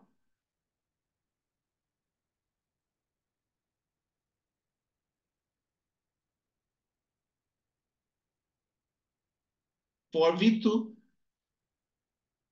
You're gonna put like that. Here you go. I'm gonna put like that. Measure V2 with DMM. That's what V2 is all about. Okay. And we are done with all those steps here. This one's supposed to be, here you go. With all those steps. Didn't highlight. Here you go. Should highlight now. Okay. Now we are left with this one here. And how do we do the next one? See that you're going to see that those values here for V1 and V2, they're almost the same. They're not exactly the same because there are some, variation, a little bit of variation from one place to another. And this variation is less than 1%. You can see it. 10.07, 10.122 that's less than 1%. Same here. 8052. Okay, take a look here. That's where the number I'm reading. And you're going to see that in your spreadsheet as well, okay? 8098, okay? This difference here, 0.5, 0.46, 0.46, okay? 0.046, you can do the math. 0.046, 0.046 divided by 8, this is what? Man, that's less than a half, 1, 2, that's a little bit more than 0.5%. Yeah, a little bit more than 0.5%, 0.6%. Okay, you can see that's very small difference. Don't don't panic if you're getting different measurements. You're getting different measurements, yes, but their difference is very small. Okay, and then we are left with this one. How do we do this one? We just change the position of the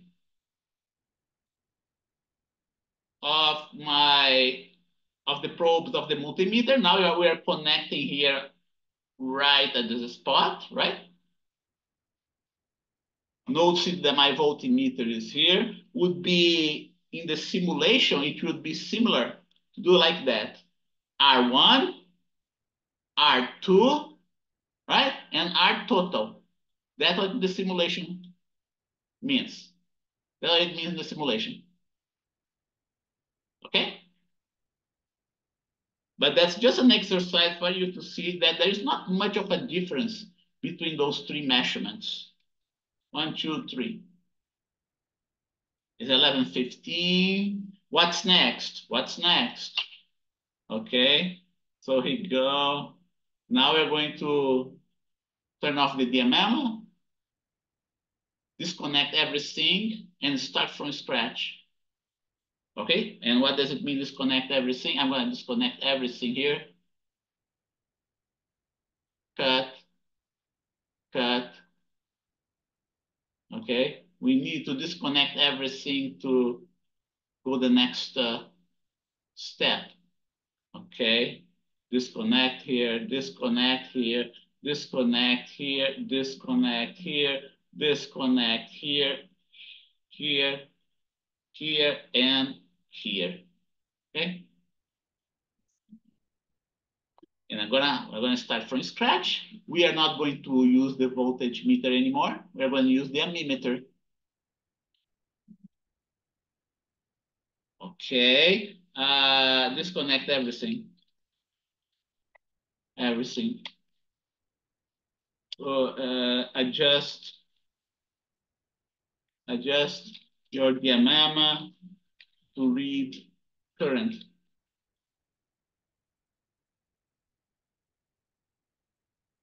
And now the ammeter is, the DMM is going to behave, it's going to be used to measure current. It's going to behave like an ammeter. Okay, go back to my, okay, here you go. DMM, power supply, digital multimeter. Okay, connect red jack of power supply to red jack of the ammeter. Okay, so with that, connect red jack of power supply to red jack of the ammeter. The ammeter must always be in series with the circuit, right? That you're trying to measure. Black jack of DMM. Okay. Connect black jack of DMM to the other, to the to one end of the resistor. Okay, that's what we did here. And let's go back to our simulation, right? So you don't fall behind. So you don't fall behind. Here you go. I'm gonna put my power supply in this direction. Here is my red cable. Okay, I'm gonna connect here to my switch. I'm opening the switch. Ammeter is going to be connected right in here. Okay, that's what we have so far. And then the ammeter is going to be connected to one end of the two resistors that are in parallel.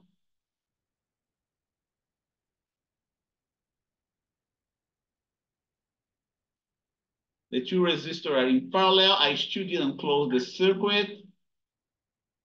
The two resistors are in parallel because we are using the breadboard, right? Here you go. Put them aside. That's what we have so far here in this circuit. Next, the two resistors in parallel like it was before. Okay, and then we close the circuit. We close the circuit.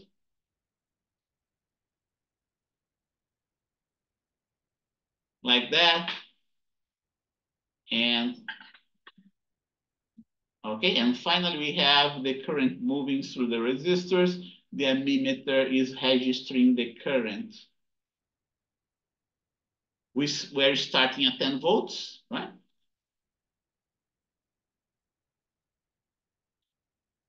Supply, let's see. Connect blackjack DMM to the other end of the resistor. To one end of the resistor. Huh. Okay.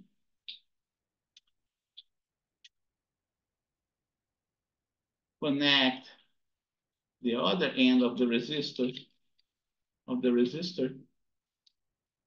to the power supply to close the circuit. Close the circuit.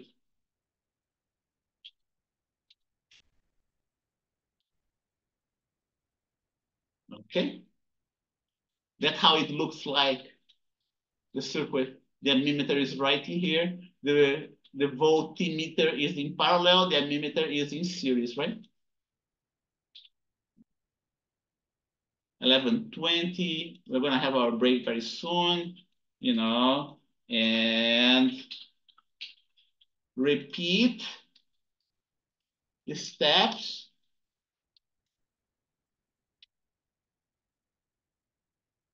QO, P, Q, R, and S. And when we repeat those steps, we are going to finish this part here, the total current, the total main current, okay? Measurement, measurement, measurement, everything here, no, all those here are measurements. The other two are just results. I want to take a break now. Let's see how we're going here with the students. We have 6 students. We have 6 here. Anybody different? Ashley is there, right, Ashley?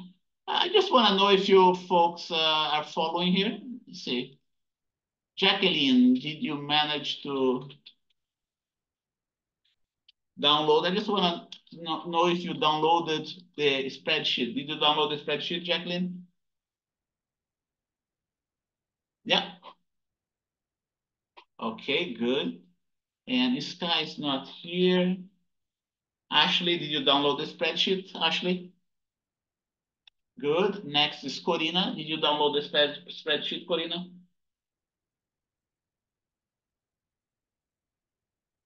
Hello, Corina. Okay, I don't hear from Corina. I'm gonna put a star here in her name. Norberto is not here, right? Next is Vanessa. Did you download the spreadsheet, Vanessa? Yes. Yes, okay. Next is Yorgo. Did you download the spreadsheet, Yorgo? You're talking about lab 6, right? Yes, that's right. Yes, yes. Lizelle is not here, right? Oh, and Paul Zapata. Did you download the spreadsheet, Paul? Good. It's 11:22 right now. Let's go for a break from 11:22 a.m. to 11:37 a.m. Okay.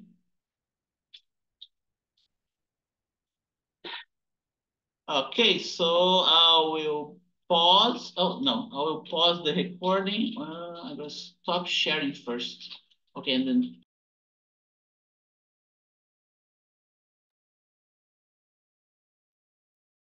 I'm back here and we are done collecting the data. That's the step-by-step process, okay? Everything else that you see here is data. Everything that you see highlighted here in gray is raw data, actual measurements. Oh, wait a minute, I gotta highlight this one too. Oh yeah, what's missing here? We're not done yet. Okay, what else do we have to do? We have to put the ammeter here. That we're gonna call, that's gonna measure. Oh yeah, thank you, Ashley. Okay, thank you, Corina. Let's see. Let me give attendance to Corina first. Okay, did you download the spreadsheet, Corina?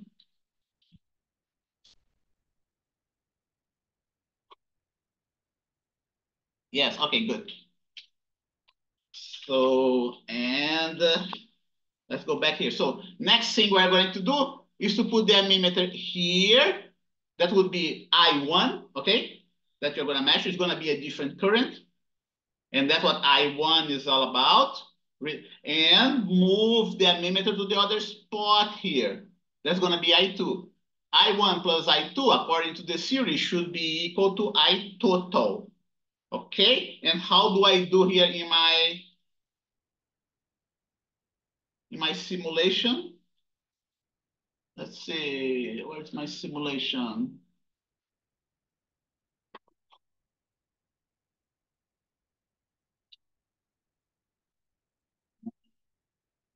Ay. Can't seem to, oh yeah, here's my simulation, right? So here you go, what I'm gonna do, I'm gonna take out the ammeter from here and connect it right here at this spot. I'll break this connection, put the ammeter here, okay?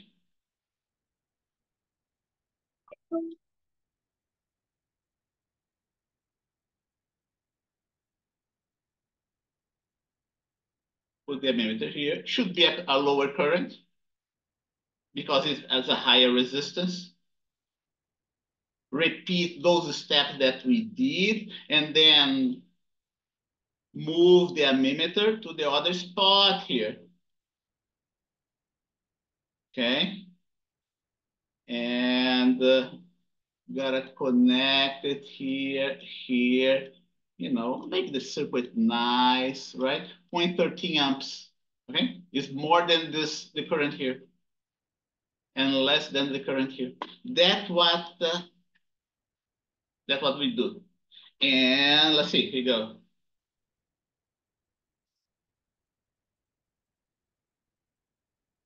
Ammeter was here. Here you go. First branch. See that? And do all that steps that we did before and then connect to the other one. That's what we do. Once we are done, what are we going to do now? One more thing, we have, you know, this is a summation, this is a result. And this result that you see here is supposed to be very close to this result here, okay? That theory, that is experiment. All those values of those two different columns should be very close to each other, okay? And don't forget to put them in the proper, with the proper number of significant figures. What do we do next? What do you do next? Now we're going to start plotting the graphs. Okay.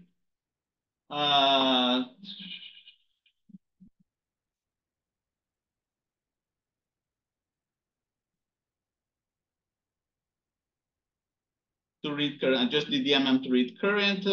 Okay. Connect DMM. Connect DMM to the branch, next to R1. Right? Repeat steps.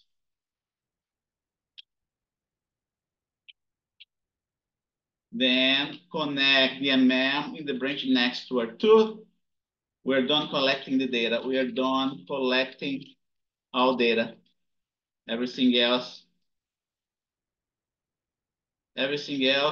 is what we call data crunching.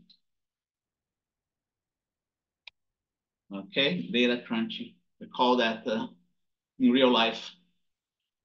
And what you have to do, you have to plot. Here you go.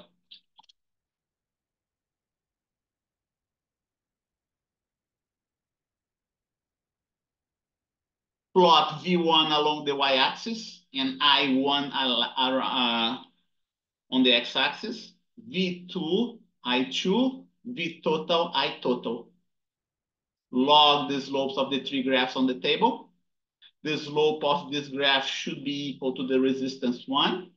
The slope of this graph should be equal to resistance 2. And the slope of this graph should be equal to the resistance, to the equivalent resistance. Okay, and then I'm going to write that down here. Here you go. The slope of first graph should be close to resistance 1. Okay. The slope of the second graph should be close to resistance 2. Slope of the third graph should be close to the equivalent resistance of the circuit.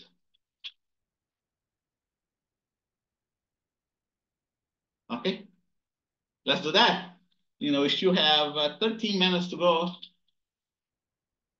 Okay. I total, let's start with I total. I total and V total, no? Insert chart, and then that's the straight line, trend line, display equation R squared, 366.82. That's what's supposed to, I'm not getting 366.82. I'm getting 361.82, 361.5. Very close, right? We are talking 5 out of 300. 5 out of 300 is a little bit more than 1%, less than 2%. Okay?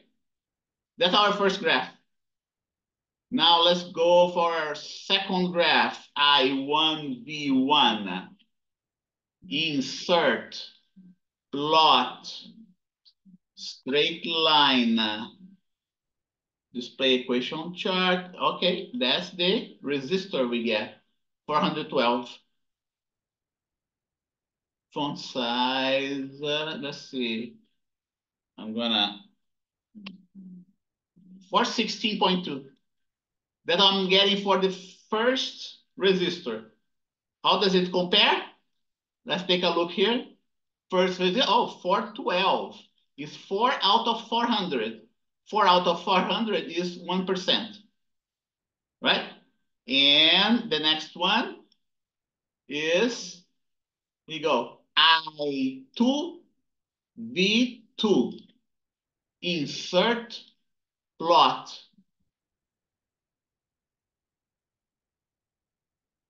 Trend line, display equation, 2,984 for the resistance. Let's see if 2,984. 2,947. So it is a little bit less than 40. It's 37. 37 out of 3,000. A little bit more than 1%. A little bit more than 1%, okay? So determine log the, let's see, log the slopes for all 3 graphs, right? Of the light table. And find the percentage difference. Log the units, display the proper significant figures, determine CL for each graph. We have CL for 3 different graphs. And we have a table here for all the 3 different ones. 1, 2, and 3. Okay. Here you go, percentage difference. Don't forget to put the units. 1151. So we have 9 more minutes to go. Let's see how are the groups doing here.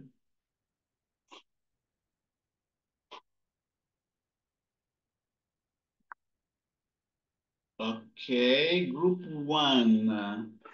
Okay, group 1 is Arieta, Jacqueline, and Paul, right? Jacqueline, Paul, and Yorgo. Jacqueline, let's, I want to,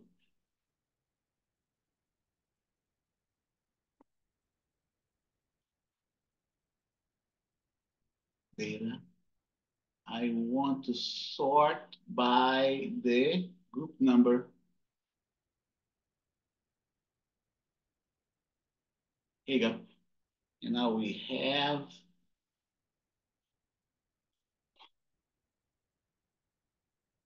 like that. So Jacqueline, did you manage to plot the graphs?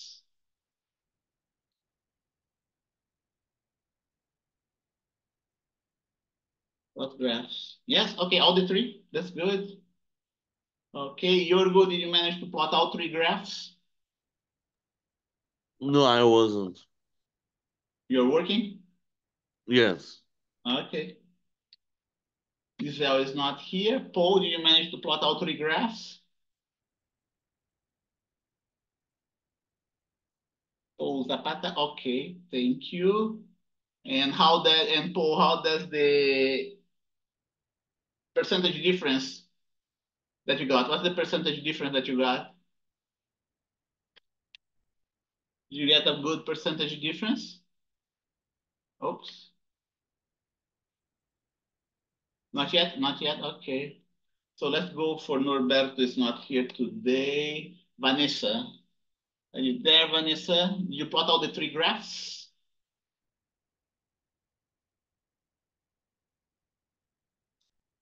Still working? Okay. Next, Sky is not here. Ashley, is Ashley there? I have 2 out of 3. Okay, good, thank you. Oh, 2 out of 3, okay. And Corina, did you plot all the 3 graphs? No, it's still working. Okay, 7 more minutes to go. Let's see if you finish all those graphs. And once you go for the graph, plug in the slope, right, in the last table for the percentage difference. I'm gonna do that with my own graph here. That's the V total. V total is 416.2. 416.2. Oh, there's something wrong. It's not 15%. Cannot be 15. Let's see, let's see. Okay, that's the V2, I guess. Oh, that's I2. Okay. That's I2 equal. Now I got the right one. Oh.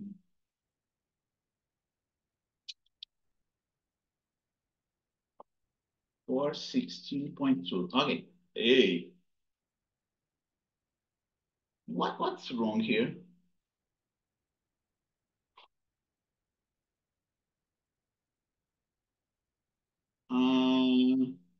Okay, must be I1. Okay, must be I1. Is there something wrong with the chart, Professor? Which chart? For the graphs? But which chart? Mine or which chart are you referring Yeah, to? yours, yeah. Okay, wait. No, there's nothing wrong. There's nothing wrong. Okay, what's wrong here that I plug it in the wrong place? 416.2. That's what's wrong here. 416.2. Here you go. Now I got only 1%. See, I log it in the wrong place. So this one is for I2. This one is for I1, I presume. No, that's I total. That's I total. 366.82. Okay, 366.82. And we get 1.5% only. And the last one is the I2, 2984. 2984, and we get 1.25%. Okay? That's the percentage difference I am getting for this data. Okay.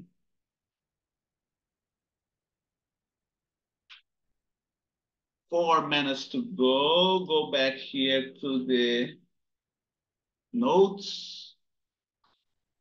Log the slopes for all three graphs on the left table and find the percentage difference. There are percentage differences. Okay. And I'm going to insert page break, lab 6.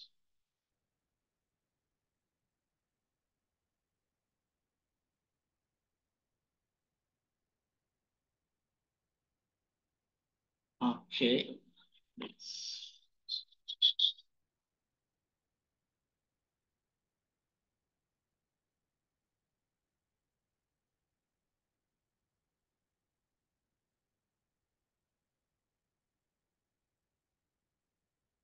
make it look nicer.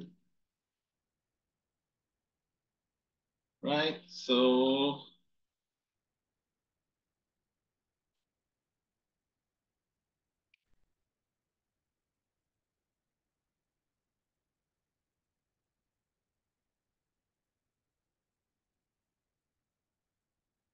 now let's see, Jacqueline, did you get your percentage difference?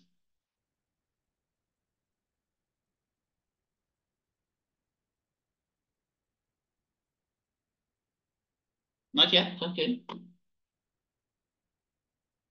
Who else? Let's see. Yorgo, did you plot your graphs? I'm still trying to work on it. Okay. What was the problem that you're having there?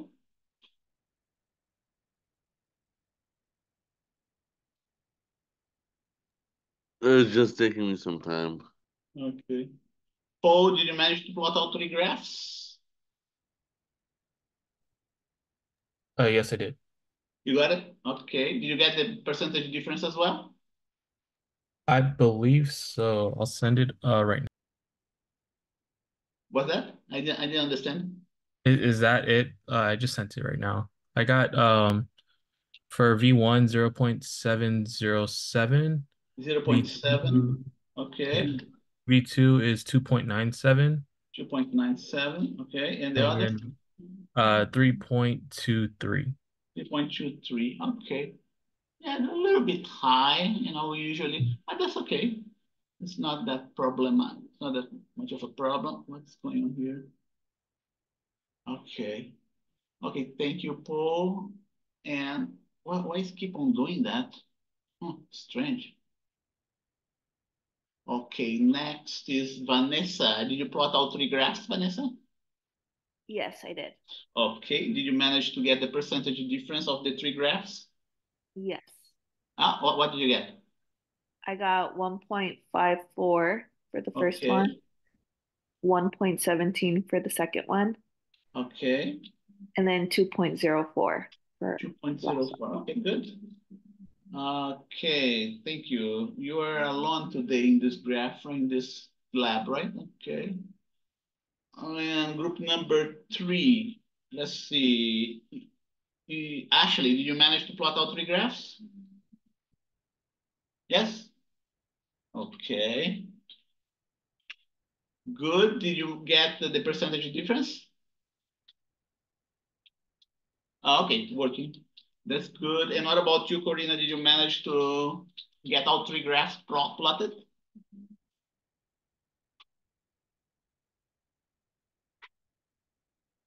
And still working on the percentage. Okay. And you got all the three graphs plotted, right? I can put yes here. Okay, good. Let's put it here. Okay, we 12 noon. We run out of time. Okay, we are gonna have office hours right now. If you need any help, I'll be available here. And don't forget lab 5. Lab 5 report for lab 5 is due April 24th, next week. Oh, wait a minute. Wait, April 24th is a holiday. So we have to 31st should be in May, right? Let's get the calendar. May 1st. May 1st. Okay. So I see you next Monday.